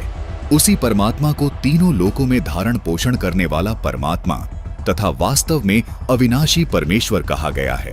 गीता अध्याय 4 श्लोक 5 और 9 में तथा गीता जी अध्याय 2 श्लोक 12 में तथा गीता अध्याय 10 श्लोक 2 में गीता ज्ञान दाता यानी क्षर पुरुष ने अपने आप को नाशवान कहा है तथा स्वीकार किया है कि अर्जुन मेरे और तेरे बहुत जन्म हो चुके हैं, उनको तू नहीं जानता, मैं जानता हूँ। इससे सिद्ध हो जाता है कि क्षर पुरुष यानी गीता ज्ञान दाता जो ब्रह्मा, विष्णु, महेश के स्थूल शरीर का पिता है वो भी अविनाशी नहीं है, उसका शरीर भी नष्ट होता है। अब आपको गीता अध्याय 15 श्लोक 16 से भी स्पष्ट करते हैं। इस श्लोक में कहा है कि दो पुरुष हैं, क्षर पुरुष और अक्षर पुरुष तथा इनके अंतर्गत सब प्राणियों के शरीर तो नाशवान है, यानी ये सब नष्ट होते हैं, परंतु आत्मा सबकी अविनाशी है। इसलिए ही रामचरितमानस में कहा है कि ईश्वर अंश जीव अविनाशी, चेतन अमल सहज सुखरासी, यानी परमात्मा का अंश होने के कारण आत्मा का कभी नाश नहीं होता। गीता अध्याय 15 श्लोक 17 में पूर्ण परमात्मा को उत्तम पुरुष और अविनाशी इसलिए कहा गया है क्योंकि उत्तम पुरुष यानी पूर्ण परमात्मा का शरीर भी अविनाशी है। इस उत्तम पुरुष को परमात्मा भी इसलिए कहा गया है क्योंकि ये पूर्ण रूप से अविनाशी है, सब आत्माओं का स्वामी है, जिसका शरीर भी कभी नष्ट नहीं होता। इस उत्तम पुरुष के लोक में किसी प्रकार का कोई दुख नहीं है, ये किसी को दुख नहीं देता, सिर्फ सुख ही सुख देता है। इसलिए इसी परमात्मा को रामचरितमानस में सुख की राशि भी कहा है। जिस गीता ज्ञान दाता काल के लोक में हम रह रहे हैं, इस लोक के मालिक को परमात्मा नहीं कहा जा सकता क्योंकि इस काल लोक में कोई सुखी नहीं है। इसलिए पूरी गीता जी में गीता ज्ञान दाता ने अपने को कहीं भी परमात्मा नहीं कहा, केवल उस उत्तम पुरुष को ही परमात्मा तथा अविनाशी परमेश्वर कहा है। दर्शकों, गीता जी में अन्य स्थानों पर जहां भी परमात्मा शब्द से संबोधन किया गया है वो इसी उत्तम पुरुष अर्थात सच्चिदानंद घन ब्रह्म के विषय में बोला गया है। अर्थात पूर्ण परमात्मा का शरीर कभी नष्ट नहीं होता। इसीलिए इस श्लोक में लिखा है कि वो उत्तम पुरुष तो अन्य ही है जो वास्तव में अविनाशी है, उसी को परमात्मा कहा गया है। संत रामपाल जी महाराज सभी को आदि सनातनी भक्ति पर इसलिए दृढ़ कर रहे हैं ताकि हम सब आदि सनातनी भक्ति करके उस उत्तम पुरुष के अविनाशी लोक में चले जाएं, जहां जाने वाली सभी जीवात्माओं को भी अविनाशी शरीर प्राप्त होता है। अविनाशी शरीर होने के कारण उस शाश्वत लोक में पुनर्जन्म व मृत्यु नहीं होती, जहां जाने के बाद साधक लौटकर इस काल लोक में कभी वापस नहीं आते।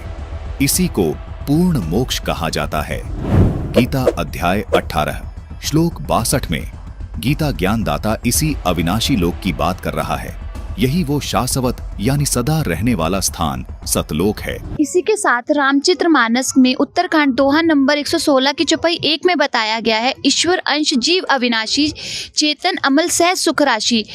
ईश्वर से उत्पन्न होने वाली आत्माओं को अविनाशी बताया गया है और वह अविनाशी परमात्मा कबीर परमेश्वर है जिन्हें रामचरितमानस में सुख की राशि बताया गया है। जी बताइए। इसी के साथ कबीर सागर के ज्ञान बोध सागर में भी बताया गया है, राम राम सब जगत बखाने, आदि राम कोई बिरला जाने। आदि राम तो कोई और ही है जिसे कोई बिरला ही बता सकता है। आज वर्तमान समय में केवल संत रामपाल जी महाराज हैं जो उस आदि राम की पूर्ण जानकारी हमें शास्त्रों से प्रमाणित करके बता रहे हैं। इसी के साथ हमारे संत रामपाल जी महाराज सूक्ष्म वेद की वाणी बताते हैं, एक राम दशरथ का बेटा, एक राम घट घट में बैठा, एक राम का सकल पसारा, एक राम है जग से न्यारा। इन चारों को छोड़ जो पंचम को ध्यावे, कह कबीर सो हमको आवे। इसका मतलब हमारे संत रामपाल जी महाराज ये बताते हैं कि वो पूर्ण परमात्मा, वो राम, वो कबीर परमात्मा है और वो चारों युग में। इसका भी प्रमाण हमारे संत रामपाल जी महाराज एक और वाणी में बताते हैं, सतयुग में सत सुकृत कह तेरा, त्रेता नाम मुनिंदर मेरा, द्वापर में करुणा में कहाया, कलयुग नाम कबीर धराया। हमारे संत रामपाल जी महाराज जी बताते हैं कि वो पूर्ण परमात्मा, वो असली राम जो है वो कबीर परमात्मा ही है, जिसकी साधना से हमें पूर्ण मोक्ष प्राप्त होगा। उस पूर्ण परमात्मा के बारे में हमारे वेदों में भी प्रमाण है, वेदों में भी उस पूर्ण परमात्मा की महिमा गाई गई है। जैसे कि हमारे संत रामपाल जी महाराज जी ने उन सदग्रंथों को खोलकर बताया, परमात्मा ने वो चारों वेदों में बताया कि उस पूर्ण परमात्मा की क्या क्या महिमा बताई गई है। ऋग्वेद मंडल नंबर 9 सूक्त 1 के मंत्र 9 में बताया गया है, उसमें बताया गया है कि वेदों में परमात्मा को कबीर देव के नाम से संबोधित किया गया है और उसमें बताया गया है कि वह पूर्ण परमात्मा अपने निज धाम मतलब यानी कि सतलोक से चलकर स्वयं धरती पर आकर प्रकट होते हैं। वो शिशु रूप बालक का रूप मतलब शिशु रूप मतलब बालक का रूप धारण कर कर आते हैं और उस परमात्मा की जो परवरिश होती है वो कुंवारी गाय के दूध से की जाती है। उसी के साथ साथ ऋग्वेद मंडल नंबर 9 सूक्त 94 के मंत्र 1 में भी बताया गया है कि उस पूर्ण परमात्मा की लीलाओं का काफी रूप से वर्णन किया गया और उसमें बताया गया कि वह पूर्ण परमात्मा अपने तत्व ज्ञान को प्रचार करने के लिए कवियों का रूप धारण करता है, मतलब वहाँ उस परमात्मा को कवि की उपाधि दी गई है। उसी के साथ साथ ऋग्वेद मंडल नंबर 9 सूक्त 96 के मंत्र 17 में बताया गया है कि वह पूर्ण परमात्मा शिशु रूप धारण कर कर वह तत्व ज्ञान का प्रचार करता है, मतलब कबीर की वाणी मतलब कवियों की वाणी के माध्यम से उस तत्व ज्ञान का प्रचार करता है। उसी के साथ साथ यजुर्वेद अध्याय 29 के मंत्र 25 में भी बताया गया है कि वह पूर्ण परमात्मा अपने तत्व ज्ञान को प्रकट करने के लिए धरती पर स्वयं प्रकट होते हैं। जब भक्त समाज के साथ शास्त्र विधि को त्याग कर मनमाना आचरण कराया जा रहा होता है तब परमात्मा खुद आकर उस तत्व ज्ञान को प्रकट करते हैं कि ताकि उन बच्चों तक, उन सभी मेरी संतान तक वो तत्व ज्ञान पहुंच पाए जो कि शास्त्र अनुकूल तत्व ज्ञान है। यही नहीं, हमारे संत रामपाल जी महाराज जी ने ऐसे अनेकों प्रमाण हर एक सदग्रंथों में दिए। रामचरितमानस में भी उस आदि राम मतलब उस आदि परमेश्वर पूर्ण परमेश्वर के बारे में बताया गया, जिसके बहुत सारे प्रमाण रामचरितमानस में हैं। हम वो प्रमाण आपको रामचरितमानस में खुद दिखा सकते हैं। उसी के साथ साथ रामचरितमानस में भी बताया गया है, रामचरितमानस के बालकांड प्रश्न नंबर 33 के दोहा नंबर 12 में बताया गया है कि सरस्वती, ब्रह्मा जी, विष्णु जी और शिव जी, वेद पुराण भी उस आदि राम के गुणगान किया करते हैं। ऐसे बहुत सारे प्रमाण हैं। तो दर्शकों, यहाँ पर बहुत ही हैरानी की बात है कि संत रामपाल महाराज के समर्थकों वाला जो पक्ष है उसने बहुत सारे ढेरों प्रमाण यहाँ पर जो है दे दिए हैं। जैसा कि हमारी डिबेट का जो टाइटल था पवित्र शास्त्रों के आधार पर होगा रहस्यों का खुलासा, वही यहाँ पर हमें देखने को मिल रहा है। अब आपसे मैं जानना चाहूंगा आपके क्या विचार हैं इसके ऊपर। हमारे पुरोहित जी ने आज तक ऐसा कुछ हमें बताया ही नहीं है। हमारे राम ही आदि अविनाशी है, वही हमारे एक ही राम है, वही है सब कुछ, आदि राम वही है। आज तक हमें कोई एक ही राम है हमारा। हमारे आदि काल से हमारे पूर्वज जो करते आ रहे हैं, हमारे पुरोहित ये बैठे हुए हैं, ये हमें बता रहे हैं, हम वो पूजा साधना कर रहे हैं, तो हम इनकी बात क्यों माने? हमारे जो पुरोहित बोलेंगे वो हम मानेंगे। हाँ पुरोहित जी, अब आप क्या बताना चाहें? नहीं, बात बिल्कुल सही है, इसमें ऐसा कुछ भी नहीं है। ये सभी बातें हमने कहीं भी आज तक नहीं देखी जो 4 राम के बारे में बताया गया यहाँ पे। तो सबसे बढ़िया बात यहाँ पर ये रहेगी कि हम वापस से एक बार श्री रामचरितमानस को खोलकर फिर से निर्णय कर लेते हैं कि क्या ये जो प्रमाण इन्होंने अभी बताए थे क्या वो रामचरितमानस में वर्णित है या नहीं है, क्योंकि इस पक्ष के पास यहाँ पर अभी तक कोई प्रमाण हमें जो है नहीं देखने को मिला है, ना पंडित जी ने अभी तक कोई प्रमाण दिया है। संत रामपाल महाराज का जो पक्ष है वो यहाँ पर हावी नजर आ रहा है, क्योंकि लगातार वे अपने प्रमाण दे रहे हैं और इस पक्ष को समझा रहे हैं। अब आइए एक और बार देखते हैं रामचरितमानस में क्या बताया गया है। एक बार फिर रहस्य से उठेगा पर्दा, सच जो आप जानना चाहते हैं। एक बार फिर संत रामपाल महाराज के समर्थक यहाँ पर आए हैं और वो फिर से रामचरितमानस में से यहाँ पर प्रमाण जो है दिखाने जा रहे हैं। जी पंडित जी, मैं आपको और प्रमाण दिखाना चाहती हूँ। ये श्री रामचरित दिखाइए। हम तो बचपन से ही प्रमाण देखते आ रहे हैं, बचपन से ही। ये श्री रामचरितमानस सचित्र सटीक मोटा टाइप टीकाकार हनुमान प्रसाद पोद्दार की है।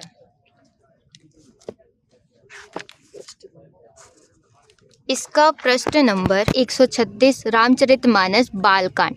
नेति नेति जेहि वेद निरूपा निजानंद निरूपाध्य अनूपा शंभु विरंजी विष्णु भगवाना उपजहि जासु अंश ते नाना।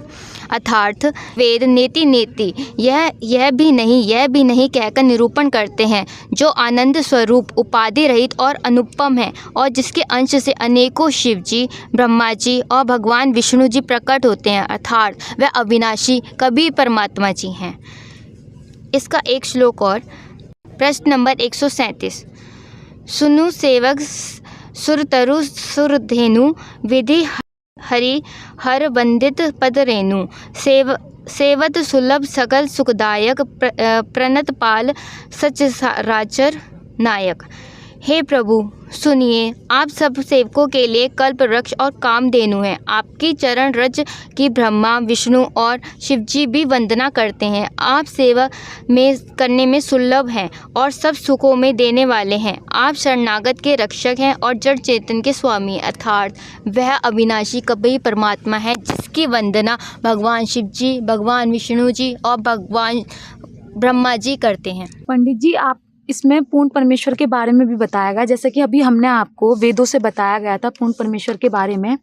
ये देखो रामचरितमानस का बालकांड है और प्रश्न नंबर 18 है जिसमें बताया गया है कि जो परमेश्वर एक है जिनकी कोई इच्छा नहीं है और जो अजन्मा सच्चिदानंद और परम धाम है जो सब में व्यापक एवं विश्व रूप है, उन्हीं भगवान ने दिव्य शरीर धारण करके नाना प्रकार की लीला की है। मतलब वही पूर्ण परमात्मा नाना प्रकार की लीलाएं करता है क्योंकि वही अपना तत्व ज्ञान पहुँचाता है, क्योंकि वो शिशु रूप धारण करके ना जाने कितनी लीलाएं करके उस तत्व ज्ञान को अपने बच्चों तक पहुँचाते हैं, जिसमें खुद रामचरितमानस भी बता रही है। उसी के साथ साथ हम आपको एक और प्रमाण देते हैं कि जिसमें श्री राम जी को एक तेज पुंज प्रकाश में मतलब कवि मिले थे जिसका आज तक अनुवाद करता भी मतलब पहचान नहीं कर पाए हैं कि वो तेज पुंज प्रकाश में व्यक्ति कौन थे।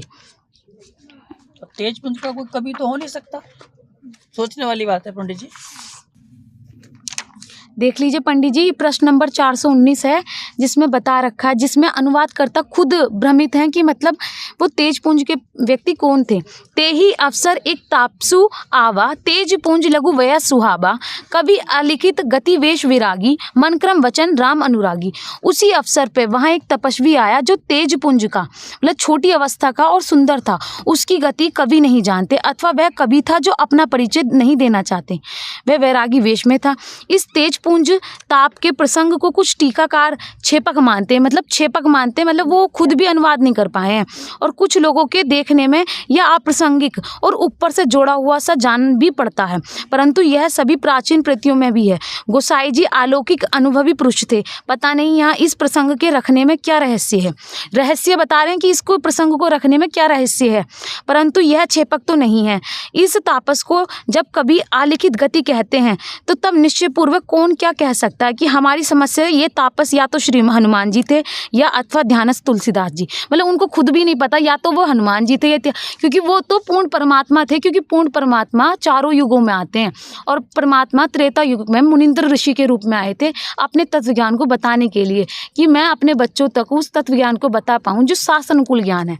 इसका खुद अनुवाद करता, अब खुद देख लीजिए, इसका खुद अनुवाद करता पूर्ण रूप से अनुवाद नहीं कर पा रहे हैं कि वो है कौन, वो तेज पुंज प्रकाश में व्यक्ति, वह तेज पुंज प्रकाश में मानव खुद पूर्ण परमात्मा थे। इससे सिद्ध हो जाता है कि वो पूर्ण परमात्मा, वो आदि राम कोई और है, वो श्री राम जी नहीं है, वो आदि राम, वो पूर्ण परमेश्वर है। उसी के साथ साथ पंडित जी हम आपको एक और प्रमाण देते हैं जो कि हमारे गुरुजी ने बताया है। पंडित जी आप बात कर रहे थे ना कि आदि राम और राम राम, मतलब आप कह रहे हो कि वो आदि राम ही राम है। हमने तो आपको गुरुजी की दया से इतने प्रमाण दिए क्योंकि हमारे गुरुजी ने हमें बताया है। उसी के साथ साथ एक मुनिराज, मतलब एक मुनि से वार्तालाप कर रहे हैं जो कि पूछ रहे हैं, जिसमें कि मतलब भगवान शिव जी के बारे में कथा बता रहे हैं, जिसमें बता रहे हैं कि उन मुनि जी ने उस मुनि जी से पूछा कि हे मुनिराज, वह भी राम की महिमा है क्योंकि शिव जी महाराज दया करके राम नाम का ही उपदेश करते हैं। और हे प्रभु, मैं आपसे पूछता हूँ कि वे राम कौन है, हे कृपा निधान मुझे समझा कर कहिए। वो पूछ रहे हैं उस आदि राम के बारे में, क्योंकि हर कोई उस मतलब हर कोई श्री राम मतलब दशरथ पुत्र श्री राम जी को जानता है। एक राम तो अवध नरेश दशरथ जी के कुमार हैं। वो खुद कह रहे हैं एक मुनि दूसरे मुनि से कि एक राम तो अवध नरेश दशरथ जी के कुमार हैं। उनका चरित्र सारा संसार जानता है। उन्होंने स्त्री के विरह में अपार दुख उठाया और क्रोध आने पर युद्ध में रावण को मार डाला। मतलब उन राम जी के बारे में बता रहे हैं और दूसरे राम के बारे में पूछ रहे हैं, हे प्रभु वह राम वही राम है या कोई और दूसरे हैं। मतलब वो आदि राम के बारे में पूछ रहे हैं, क्योंकि उन्होंने बताया कि शिव जी जिस आदि राम को जपते हैं, वो पूछ रहे हैं कि हे प्रभु वही राम है या कोई और दूसरे राम है जिनको शिव जी जपते हैं। आप सत्य के धाम हो और आप सब कुछ जानते हो, ज्ञान विचार कर कहिए। मतलब वो मुनिवर उन मुनिवर से पूछ रहे हैं कि आप मुझे पूर्ण रूप से बताइए कि राम और आदि राम में क्या है, क्योंकि श्री शिव जी जो उस आदि राम को जपते हैं। इसी के साथ अगर आपको प्रमाण एक और दिखा देते हैं, यहाँ से स्टार्ट है। तथापि जता श्रुत जशी मति मोरी, कहियो देखी प्रीति अति तोरी, उमा प्रश्न तव सहज सुहाई, सुखद संत सम्मत मोही भाई। तो भी तुम्हारी अत्यंत प्रीति देखकर जैसे कुछ मैंने सुना है और जैसी मेरी बुद्धि है उसी के अनुसार मैं कहूँगा। हे पार्वती तुम्हारा प्रश्न स्वाभाविक ही सुंदर है, सुखदायक है और संत सम्मत है और मुझे तो बहुत ही अच्छा लगा। मतलब पार्वती जी उस आदि राम के बारे में बता रही हैं इन्हें, मतलब शिव जी को। परंतु हे पार्वती एक बात मुझे अच्छी नहीं लगी, यद्यपि वह तुमने मोह के वश होकर ही कही। तुमने जो यह कहा कि वे राम कोई और हैं जिन्हें वेद गाते हैं और मुनिजन जिनका ध्यान करते हैं। जैसे कि हमारे गुरुजी ने बताया उस पूर्ण परमात्मा की महिमा वेदों में गाई गई है और वो खुद बता रहे हैं कि वे राम कोई और हैं जिनकी महिमा पार्वती जी शिव जी को बता रही हैं। यानी कि शिव जी और माता पार्वती जी भी उस आदि राम को ही मानते हैं और उस आदि राम को ही जपते हैं। तो क्यों ना हम भी उस आदि राम की साधना करें। हम क्यों शास्त्र साधना करें, हम भी तो वो शास्त्रानुकूल साधना करें। और वर्तमान में संत रामपाल जी महाराज जी हमारे वो शास्त्रों को खोलकर शास्त्रानुकूल साधना के बारे में बता रहे हैं। तो आप खुद बताइए कि हम आपको बता रहे हैं वो अपनी मनगढ़ंत बातों को नहीं बता रहे हैं, वो हमारे स्वयं गुरु जी ने सदग्रंथों से ही बताया है। पंडित जी आप क्या बताना चाहेंगे, अब आपका क्या निर्णय है? देखिए बात ऐसी है कि हमने बचपन से ही गुरुकुल में विद्या ग्रहण की है और बहुत शक्तिपीठों में जाके हमने ऐसे गुरुओं से शिक्षा ग्रहण की है जो बहुत लंबे समय तक साधना उन्होंने की है। तब साधना करने के बाद में उन्होंने विद्या ग्रहण की और उस विद्या को हमने उनसे आगे ग्रहण किया है। इतने समय से हम भी इन पुस्तकों का अध्ययन करते आ रहे हैं, लेकिन हमें कभी ऐसा कुछ नहीं उसमें महसूस हुआ। अगर ऐसा कुछ होता तो हमारे गुरु वह भी तो इस बारे में कुछ बताते। हम ऐसा नहीं मान सकते कि भी आपके गुरु हैं वो बताएंगे ऐसा है तो ठीक है। इस बारे में हमें जो है बिल्कुल भी इसमें वो सत्य नज़र नहीं आ रहा। हमारी समझ से बाहर का ज्ञान है ये। आपकी समझ से बाहर का ज्ञान कैसे हो सकता है? यहाँ पर रामचरितमानस जो हमने स्टार्टिंग में ही बात करी है, अब मैं आपको दिखाना चाहता हूँ। ये रामचरितमानस है, ना तो इनकी कोई छपवाई हुई है, ना तो हम खुद यहाँ पर ग्रंथ लेकर आए हैं, क्योंकि ऐसे न्यूज़ ये चाहता है कि सच हम वो आपको बताएं जो आप जानना चाहते हैं। अब यहाँ मैं आपको दिखाना चाहूँगा कि ना तो इनकी कोई खुद की छपवाई हुई है, इसका यहाँ पर आप देख सकते हैं टीकाकार हनुमान प्रसाद पोदार हैं और यहाँ पर आप देखेंगे पूरी की पूरी रामचरितमानस है यहाँ पे। अब यहाँ पर इनकी लिखी हुई भी नहीं है, यहाँ पर कबीर सागर रखा है, यहाँ पर भगवत गीता जी रखी हैं। तो ये ना ग्रंथ संत रामपाल जी महाराज ने छपवाए हैं, इसके पूरे प्रकाशन इन्होंने यहाँ पर दिखाए हैं। तो ये बातें कैसे गलत हो सकती हैं? अब ठीक है आपकी बात सही है, लेकिन हम ये सब मिलान अपनी पुस्तकों से जाके करेंगे अपने घर पे। जो हमारे पास पुस्तकें घर पे विद्वान हैं उन पुस्तकों से अपना इनका मिलान करेंगे, उसके बाद में देखेंगे क्या सत्य है। भाई साहब आप क्या बताएंगे? देखिए जैसा कि अभी यहाँ पे इन्होंने दिखाया है, प्रमाण जो हमें दिखाए गए हैं वो अब यहाँ हम लोग देख रहे हैं अभी तो लग रहा है कि सही है, बट अभी तक हमारे पुरोहित जी ने कभी हमें ऐसा बताया नहीं है, ना ही हमने किसी से ऐसा सुना है। तो हम और इस विषय को गहनता से अध्ययन करेंगे। हो सकता है इन्होंने पुस्तकें छपवाई हों, हम भी जाएंगे, हमारे पास जो पुस्तकें हैं हम उसमें जाके देखेंगे। प्रमाण यदि सही पाए जाते हैं तो हम निश्चय ही भगवान की साधना के लिए निकले हुए हैं, तो हम भी संत रामपाल जी महाराज की शरण ग्रहण करेंगे। अगर आपको वास्तव में सच्चे ज्ञान, आपका ज्ञान अधूरा है। आपको अगर पूर्ण परमात्मा की जानकारी चाहिए तो आपको संत रामपाल जी महाराज जी केवल मात्र इस धरती पर पूर्ण संत हैं जो सत्य ज्ञान को शास्त्रों के अनुकूल बता रहे हैं। आपको संत रामपाल जी महाराज जी के सत्संगों का और उनके द्वारा लिखी बुकों का अध्ययन करना चाहिए पंडित जी, तब आपको इसका वास्तविक ज्ञान होगा। देखिए यहाँ पर एक बहुत बड़ा प्रश्न चिन्ह जो बन जाता है, क्योंकि बहुत वर्षों से इतने सारे धर्मगुरु हुए हैं, परंपरा चलती आ रही है। रामचरितमानस आज की तो है नहीं, कितने समय से पुरातन ये लिखे हुए ग्रंथ हैं। ये गीता जी आज की तो है नहीं, बहुत समय से ये जो गुरुकुल में इनको शिक्षा प्राप्त हुई है, सिद्धि प्राप्त, इतने बड़े बड़े विद्वान हमारे पास बैठे हैं, आज तक किसी ने ये नहीं बताया। लेकिन फिर भी इस डिबेट के माध्यम से हमने आपको बताया कि संत रामपाल महाराज का जो पक्ष है उसने यहाँ पर बताया है, प्रमाण दिए हैं, तो यहाँ पर बहुत ही बड़ी बात है। तो दर्शकों, आइए अपने प्रोग्राम को आगे बढ़ाते हैं। दीपावली पर महाखुलासा, पवित्र शास्त्रों के आधार पर होगा रहस्यों का खुलासा। आइए अपने अगले सवाल की ओर बढ़ते हैं। हाँ जी बताइए, ये भगवान श्री राम के बारे में क्या क्या बोल रहे हैं। भगवान राम तो श्री राम जो हैं वो तारनहार हैं और मोक्षदायक हैं, और हमने तो बहुत उनकी भक्ति करी है, इतनी भक्ति करते चले आ रहे हैं, राम का नाम जपते चले आ रहे हैं। हम तो और किसी को भी नहीं जानते, राम को ही बस सर्वोपरि जानते हैं। जय श्री राम। देखिए एक सवाल यहाँ पर निकल कर आया, अंकल जी ने बहुत बढ़िया बात बताई है कि इनका जीवन पूरा राम का नाम जप करते करते ही आ गया है और राम का नाम ही मोक्षदायक है। हाँ जी बताइए। रामचरितमानस में तुलसीदास जी ने बताया है, कलयुग केवल नाम अदारा, सुमर सुमर नर उतरे पारा। तुलसीदास जी ने नाम शब्द बोला है। अगर राम जी के नाम जाप करने से मोक्ष की प्राप्ति होती तो तुलसीदास जी वहाँ ये भी तो लिख सकते थे, कलयुग केवल राम अधारा, लेकिन उन्होंने ये शब्द नहीं लिखा क्योंकि राम नाम के जाप से मोक्ष की प्राप्ति नहीं हो सकती। जो मोक्ष की प्राप्ति होगी वो नाम के जाप से होगी। उस नाम के बारे में श्रीमद् भगवद गीता अध्याय नंबर 17 श्लोक नंबर 23 में बताया गया है। उस पूर्ण परमात्मा की प्राप्ति के 3 मंत्रों का जाप बताया गया है, जो कि ओम, तत् और सत है।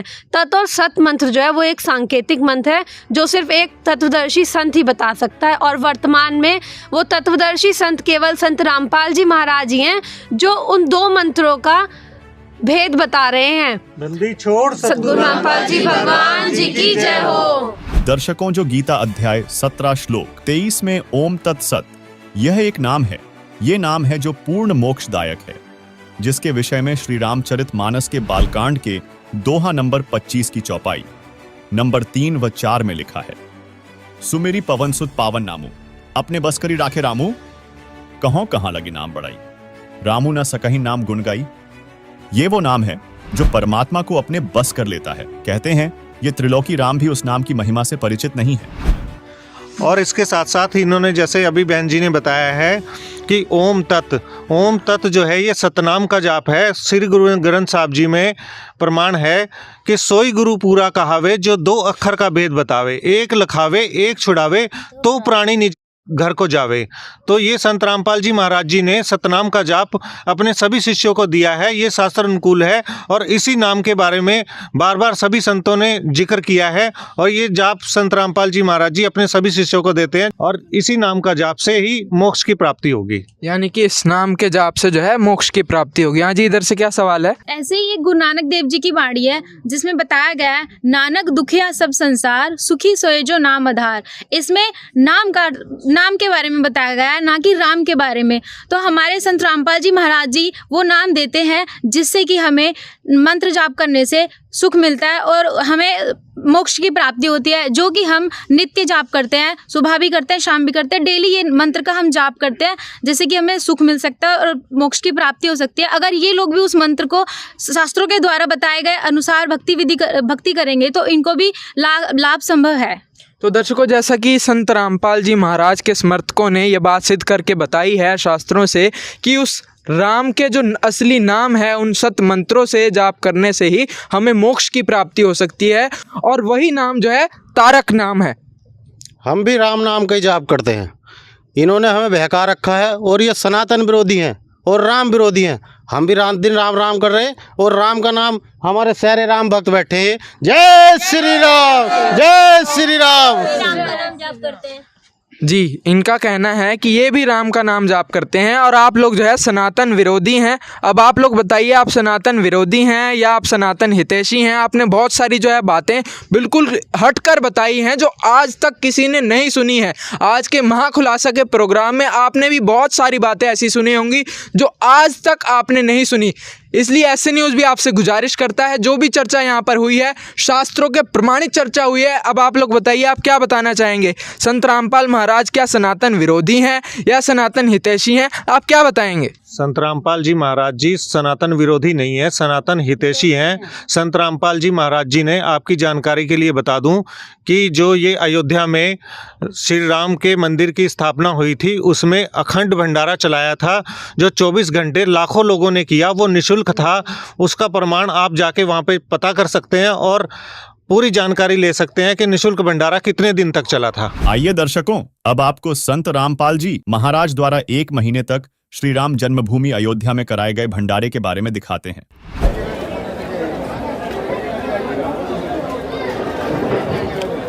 नमस्कार दोस्तों, अभी हम खड़े हैं अयोध्या धाम में और यहाँ पर अन्नपूर्णा रसोई में संत रामपाल जी महाराज जी के पावन सानिध्य में एक विशाल भंडारा आयोजित किया गया है। और दोस्तों, श्री राम जन्मभूमि पर दर्शनार्थ आए श्रद्धालुओं को संत रामपाल जी महाराज जी की तरफ से निःशुल्क भंडारा प्रदान किया जा रहा है।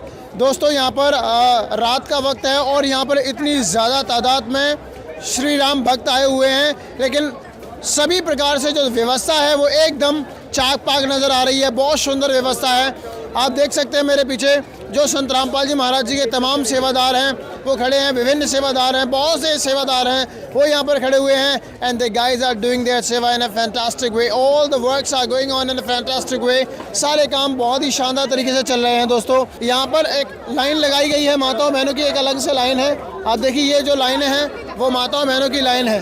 और दोस्तों देखिए, यहाँ पर जो पुरुष हैं उनकी लाइन एक अलग से लगाई गई है और ये लाइनें दो तरफ चल रही हैं। दोस्तों, एक तरफ मैं कैमरामैन से कहूँगा दूसरी तरफ की लाइन भी दिखाएं। वहाँ भी देखिए बहुत ज़्यादा तादाद में यहाँ पर श्रद्धालु पहुँचे हैं, तो वहाँ भी एक लाइन लगाई गई है और पूरी जो व्यवस्थाएं हैं वो बहुत ज़्यादा शानदार तरीके से चल रही हैं। महाराष्ट्र से आए हैं सर जी, ये जो भंडारा है वो संत रामपाल जी महाराज जी के द्वारा चलाया जा रहा है। क्या कहेंगे आप रामपाल जी महाराज को? बहुत अच्छा है, बहुत अच्छा है, नियोजन को बहुत अच्छा है, खाना पीना बहुत अच्छा है, बढ़िया है बहुत।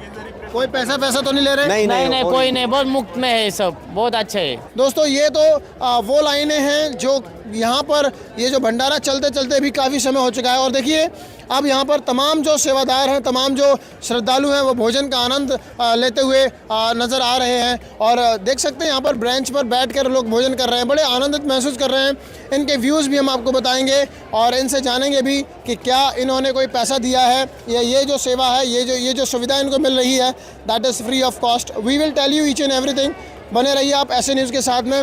नमस्कार मैम, क्या नाम है आपका? स्वागत सरकार। कहाँ से हैं आप? असम। बहन जी, आप हमारे दर्शकों को बताइए, ये जो भंडारा है वो कैसा लग रहा है आपको? अच्छा है, टेस्टी है। भंडारे में आपने क्या क्या खाया? पूरी सब्जी और भात। पूरी सब्जी भात, हलवा जो दिया जा रहा है उसका कोई पैसा दिया जा रहा है, लिया जा रहा है आपसे? नहीं। क्या कहना चाहेंगे आप रामपाल जी महाराज जी के बारे में? उन्होंने ये जो भंडारा है श्री राम भक्तों के लिए बिल्कुल फ्री कर रखा है। थैंक यू फॉर दैट, और सबको मिलना चाहिए, अच्छी बात है। थैंक यू सो मच बहन जी। तो दोस्तों, इसी प्रकार यहाँ पर लगातार संगत पहुँच रही है और तमाम जो श्रद्धालु हैं आप देखिए यहाँ पर भंडारा कर रहे हैं। इनसे भी हम जानेंगे कि इनको भंडारे का कोई पैसा देना पड़ रहा है या ये भंडारा इनको निःशुल्क प्रदान किया जा रहा है। यहाँ पर एक बहन जी हमारे साथ जुड़ चुकी हैं। नमस्कार बहन जी, क्या नाम है आपका? नमस्कार, मेरा नाम प्रतिभा पाल है। कहाँ से हैं आप? असम से। बहन जी, हमारे दर्शकों को बताइए, ये जो भंडारा आपने किया है, क्या आपने इसका कोई पैसा दिए हैं? नहीं, एक पैसा नहीं दिया। स्वाद कैसा है भंडारे का? बहुत अच्छा है। क्या क्या खाया आपने भंडारे में? खाना में सोयाबीन का सब्जी, दाल और एक सब्जी है, बहुत हलवा, पूरी, भात, राइस। अच्छा है, बहुत अच्छा है। आपको अच्छा लग रहा है यहाँ पे? बहुत अच्छा लग रहा है। नमस्कार बहन जी, क्या नाम है आपका? अर्पिता सिंह है मेरा नाम और मैं आसाम लामनिंग से आई हूँ। इधर पे आके तो बहुत ही अच्छा लग रहा है, इतना फ्री में खाना मिल रहा है और खाना वगैरह सिस्टम बहुत अच्छा है, इतना स्वादिष्ट खाना है और पूरा फ्री में ये सब मिल रहा है, बहुत अच्छा व्यवस्था किया है। हम लोग तो बहुत खुश है इधर पे आके। यहाँ पर ये व्यवस्था संत रामपाल जी महाराज जी के द्वारा की गई है। क्या कहना चाहेंगे आप संत रामपाल जी महाराज जी के लिए, हमारे दर्शकों को बताइए। उनके विचार तो क्या ही बोले, उनका तो पूरा जो बोलना है, जो भी बोले उसका बारे में बहुत कम, उसका बारे में उसका विचार इतना अच्छा है कि उसका बारे में जितना ही बोलो उतना ही कम है। बहन जी, जिस प्रकार संत रामपाल जी महाराज देश को नशा मुक्त बनाना चाहते हैं और दहेज मुक्त करना चाहते हैं, ये कितना ज़रूरी है, आप बताइए। ये तो बहुत ही ज़रूरी है, क्योंकि आजकल सभी लोग बच्चे से लेके बूढ़े तक नशा करता ही रहता है और ये सब तो हानिकारक है सभी लोग के लिए। और उसका विचार तो बहुत ही अच्छा है, नशा मुक्त जितना जल्दी हो सके उतना ही अच्छा है। अगर पूरा देश, पूरा विश्व नशा मुक्त हो जाए। और एक बात मैं और बता दूं, संत रामपाल जी महाराज जी के कोई भी शिष्य, एक भी शिष्य नशा नहीं करता है। तो क्या कहना चाहेंगे आप रामपाल जी महाराज जी के लिए? उनके और जो भी लोग नशा करते थे उन सभी लोगों ने नशा छोड़ दिया। उनके बारे में क्या है बोलना, उनके शिष्य का जैसा ही पूरा देश अगर नशा मुक्त हो जाए तो बहुत ही अच्छा है। And in Bengali you can speak. Okay, আমার মতে হলো এত খুশি হয়েছি আমরা এসে, আর খাওয়া দাওয়া তো অ্যাভেলেবেল, আর এত সুন্দর ব্যবস্থা করেছে, মানে বহুত ভালো লেগেছে এখানে এসে। এত সুন্দর ব্যবস্থা করেছে, ঘুম খাওয়া কোনো কিছুর অসুবিধা হচ্ছে না, অ্যাভেলেবেল খাওয়া যতবার চাও তুমি ততবার মন খুশিতে নিতে পারো, এত ভালো ব্যবস্থা। আর যারা এখানে কর্মীরা আছে ওরা এত ভালো ব্যবহার করছে, बहुत ভালো লাগছে। नमस्कार सर जी, क्या नाम है आपका? रामदुलाल यादव। यादव जी, हमारे दर्शकों को बताइए, ये जो भोजन है इसका कोई पैसा लिया जा रहा है या निःशुल्क? निःशुल्क है, निःशुल्क, कोई व्यवस्था, कोई शुल्क नहीं है इसका। बिल्कुल निःशुल्क है? बिल्कुल निःशुल्क है। कोई जो मिठाई वगैरह का कोई पैसा अरे लिया वाह, कुछ नहीं, कोई पैसा नहीं। ये जो भोजन करा रहे हैं इनका आदर भाव स्वभाव कैसा है? एकदम बहुत अच्छा, बहुत अच्छा, बेस्ट। हाँ, बहुत बहुत धन्यवाद। क्वालिटी का, कुछ क्वालिटी का मामला है। संत रामपाल जी महाराज जी के लिए क्या कहना बहुत चाहेंगे? बहुत धन्यवाद, महात्मा जी को प्रणाम, बहुत बहुत धन्यवाद। Thank you so much. तो आपने देखा, यादव जी ने बताया कि भी हमारे जो प्रशासनिक अधिकारी हैं उन्होंने बताया कि उन्हें काफ़ी अच्छा लगा। कि एक और सर बैठे हुए हैं। जी नमस्कार जी। क्या नाम है आपका? रविंद्र नारायण। क्या किस पद पे हैं आप सर? SI। SI पद। सर, हमारे दर्शकों को बताइए, ये जो भोजन की व्यवस्था है कैसी है? बहुत अच्छी व्यवस्था है। क्या कहना चाहेंगे आप संत रामपाल जी के लिए? बहुत बहुत धन्यवाद, साधुवाद। बहुत बहुत। कोई पैसा तो नहीं लिया जा रहा? कोई पैसा नहीं किसी का, बिल्कुल भी निःशुल्क। चाय वगैरह का कुछ नहीं। नमस्कार सर जी, क्या नाम है आपका? मैं भानुदत्त त्रिपाठी बोल रहा था। त्रिपाठी जी, कैसा लग रहा है आपको? एक नंबर का सब कुछ व्यवस्था। कोई पैसा तो नहीं लिया जा रहा राम भक्तों से? ना ना, निःशुल्क सेवा कर रहे हैं और खाना भी अच्छा खिला रहे हैं, अच्छा व्यवस्था से। कोई किसी के दबाव में तो नहीं बोल रहे आप? ये ईमानदारी से बताइए। दबाव, कोई दबाव नहीं, दबाव में क्यों रहूँगा, जो भी है अच्छा, जो सामने वही तो बोलूँगा। बहुत बहुत धन्यवाद। Thank you. दोस्तों, अभी आपने देखा जो भी अतिथिगण, जो भी श्रद्धालु यहाँ पर आए थे, जो भी सेवादार प्रशासनिक अधिकारी भोजन कर रहे थे, उनसे हमने आपको मिलाया और बताया कि भी उन्होंने बताया कि यहाँ पर कोई भी शुल्क नहीं लिया जा रहा है। श्री राम भक्तों की सेवा करके संत रामपाल जी महाराज जी के अनुयायी बहुत खुश हैं और जो भी लोग भंडारा कर रहे हैं वे भी काफ़ी खुश हैं संत रामपाल जी महाराज जी के शिष्यों के व्यवहार से। कुछ और हमारे साथ संत रामपाल जी महाराज जी के शिष्य जुड़ चुके हैं, इनसे जानते हैं कि आखिरकार इन्हें कैसा लग रहा है और क्या क्या पकवान दे रहे हैं ये आने वाले श्रद्धालुओं को। नमस्कार सर जी, क्या नाम है? सर जी, करमवीर दास जी। सर, क्या कहना चाहेंगे, क्या क्या भोजन में आप प्रदान कर रहे हैं? भोजन में जी है, लड्डू है, जलेबी है, बर्फ़ी है, बूंदी है, फुलकाराम है, हलवा प्रसाद है और रायता है, दही है। सर, कोई पैसा ले रहे हैं आप? यहाँ फ्री है जी, संत रामपाल जी महाराज जी की तरफ से कोई पैसा नहीं लिया जाता। सर, यहाँ पर जो भी प्रशासनिक अधिकारी वगैरह या जो भी आ रहे हैं, क्या कोई दान दक्षिणा देके जा रहा है? नहीं जी, यहाँ पे गुरुजी ने मना कर रखा है, ये सब आश्रम की तरफ से है। आश्रम की तरफ से निःशुल्क भंडारा चला हुआ है। यहाँ पे किसी भी प्रकार से जो बाहर से अतिथिगण आए हुए हैं, जैसे जो भी RSS के अधिकारी हैं, वो फोर्स तो बहुत ज़्यादा कर रहे हैं कि हमसे कुछ ना कुछ दान लो, आप पैसे लो, पर हमारे गुरुजों ने स्पष्ट मना कर रखा है कि वहाँ से किसी को भी कुछ नहीं लेना है, सब आश्रम की तरफ से व्यवस्था है जी। जो भी अपने RSS के भाई बंधु हैं या प्रशासनिक अधिकारी हैं, आप किसी से कोई पैसा नहीं ले रहे? बिल्कुल नहीं, कुछ भी नहीं ले रहे जी। वो हमें फोर्स भी करे, कई बार कहते हैं हमसे भी कुछ लो, पर हमारे गुरुजों ने बिल्कुल मना कर रखा है कि वहाँ से जो भी व्यवस्था होगी आश्रम की तरफ से होगी, तो उनसे कुछ भी नहीं लिया जा रहा जी। बहुत बहुत धन्यवाद, thank you so much sir. अच्छा, क्या नाम है आपका? मैं अंशुल वाजपेयी। वाजपेयी जी, कहाँ से आए आप? मैं कानपुर से, भारतीय जनता पार्टी का मीडिया प्रभारी हूँ, कानपुर ग्रामीण जिले से। श्री राम भक्तों के लिए संत रामपाल जी महाराज जी ने यहाँ पर निःशुल्क भंडारा लगाया हुआ है, आप उनके बारे में क्या कहना चाहेंगे? रामपाल जी निश्चित रूप से एक अच्छे राम भक्त हैं और उन्होंने सभी राम भक्तों के लिए जो सहयोग किया है, हम उसका हृदय की गहराइयों से धन्यवाद एवं आभार प्रकट करते हैं। भोजन भंडारा किया आपने? भोजन कर लिया मैंने, भोजन बहुत अच्छा था और मैं आपसे भी आवेदन करता हूं, हमारे जितने भी लोग हमें सुन रहे हैं, मैं उनसे आग्रह करता हूं कि आप यहां पधारिए और भोजन का आनंद लीजिए। राम राम बहन जी, कहाँ से हो आप? हम लोग मुंबई से आए हैं और हम लोग मलबार हिल विधानसभा के और राम भक्त हैं सभी, और राम भक्त राम लल्ला के दर्शन करने के लिए आए हैं। आपको यहाँ पर प्रशासनिक व्यवस्थाएं कैसी लग रही हैं? बहुत अच्छी व्यवस्थाएं है और सब कुछ बहुत अच्छा है, खाने की व्यवस्था भी अच्छी है और ट्रेन की व्यवस्था भी अच्छी है और टैंक भी अच्छे बने हैं। आप देख सकते हो दोस्तों, तमाम जो बहनें हैं वो हमारे साथ मौजूद हैं। ये लोग महाराष्ट्र मुंबई से आए हुए हैं यहाँ पर अयोध्या में। इनको प्रशासनिक व्यवस्थाएं काफ़ी अच्छी लगी। बहन जी, यहाँ पर एक ये जो अन्नपूर्णा रसोई है, यहाँ पर एक संत रामपाल जी करके हैं, उन्होंने श्री राम भक्तों के लिए निःशुल्क 24 घंटे का भंडारा लगाया हुआ है। आप रामपाल जी महाराज जी के बारे में क्या कहना चाहेंगे? उन्होंने जो भी किया है वो बहुत अच्छी सुविधाएं की है, उनका भी धन्यवाद शुक्रगुजार हम लोग मानते हैं। और जो भी वो लोग कर रहे हैं, आज इतने सारे भक्त आ रहे हैं, इधर खाना खा रहे हैं और सब लोग इससे एंजॉय कर रहे हैं और मजे से भी राम भक्त लल्ला के भी दर्शन कर रहे हैं। बहन जी, एक बात और बताइए हमारे दर्शकों को कि ये जो जब भी हम संत रामपाल जी के शिष्यों से पूछते हैं, वो कहते हैं कि यहाँ पर राम भक्त आ रहे हैं, उनको भोजन खिला के हम बड़े खुश हैं, हमें बड़ी खुशी हो रही है। आप कह रहे हो कि भाई वो हमें भोजन खिला रहे हैं इसलिए हमें बड़ी खुशी हो रही है, तो इसका क्या राज है? मतलब दोनों के दोनों कुछ नहीं, अन्नपूर्णा उसके हाथ में है जो हम सबको भोजन खिला रहे हैं। तो कुल मिला के आप सभी लोग खुश हैं? क्या? नमस्कार सर जी, क्या नाम है आपका? मेरा नाम राजेश निवृत्ति डोंगरे। कहाँ से हो सर आप? मैं बॉम्बे से हूँ, वीटी से। क्या काम करते हैं सर आप? सर मैं कपड़ा मार्केट में हूँ। सर हमारे दर्शकों को बताइए, भंडारे का कोई पैसा लिया जा रहा है या फिर नहीं? नहीं, यहाँ पे सब फ्री खाना दिया जा रहा है, मुफ्त खाना सेवा की जा रही है, खाना भी अच्छा है यहाँ का, यहाँ पे कोई पैसा नहीं लिया जा रहा है। क्या क्या खाया आपने? हमने यहाँ पे पूरी खाई है, बटर सब्जी खाई, चौली की कड़ी खाई है, राइस खाया, एक गोड़ शीरा खाया हमने मीठा। सर आप बताइए, कोई ऐसा तो नहीं कि एक बार आपको फ्री में दिया जा रहा है, दूसरी बार कोई पैसा लिया जाए? नहीं सर, यहाँ पे ऐसा अभी हमने सुना भी नहीं, ना हमसे कोई किसने पैसा लिया भी नहीं सर। चाय वाय की व्यवस्था कैसी है? सब अच्छी व्यवस्था है यहाँ पे, नहाने की व्यवस्था अच्छी है, रहने की व्यवस्था अच्छी है, सब व्यवस्था अच्छी है। दर्शकों, अभी आपने देखा संत रामपाल जी महाराज द्वारा अयोध्या में कराए गए भंडारे से संबंधित यह रिपोर्ट, जिससे यह भी स्पष्ट होता है कि संत रामपाल जी महाराज व उनके अनुयायी श्री रामचंद्र जी का अनादर नहीं करते, बल्कि उन्हें भी श्री विष्णु जी के अवतार रूप में पूर्ण सम्मान देते हैं। चलिए आगे देखते हैं यह डिबेट।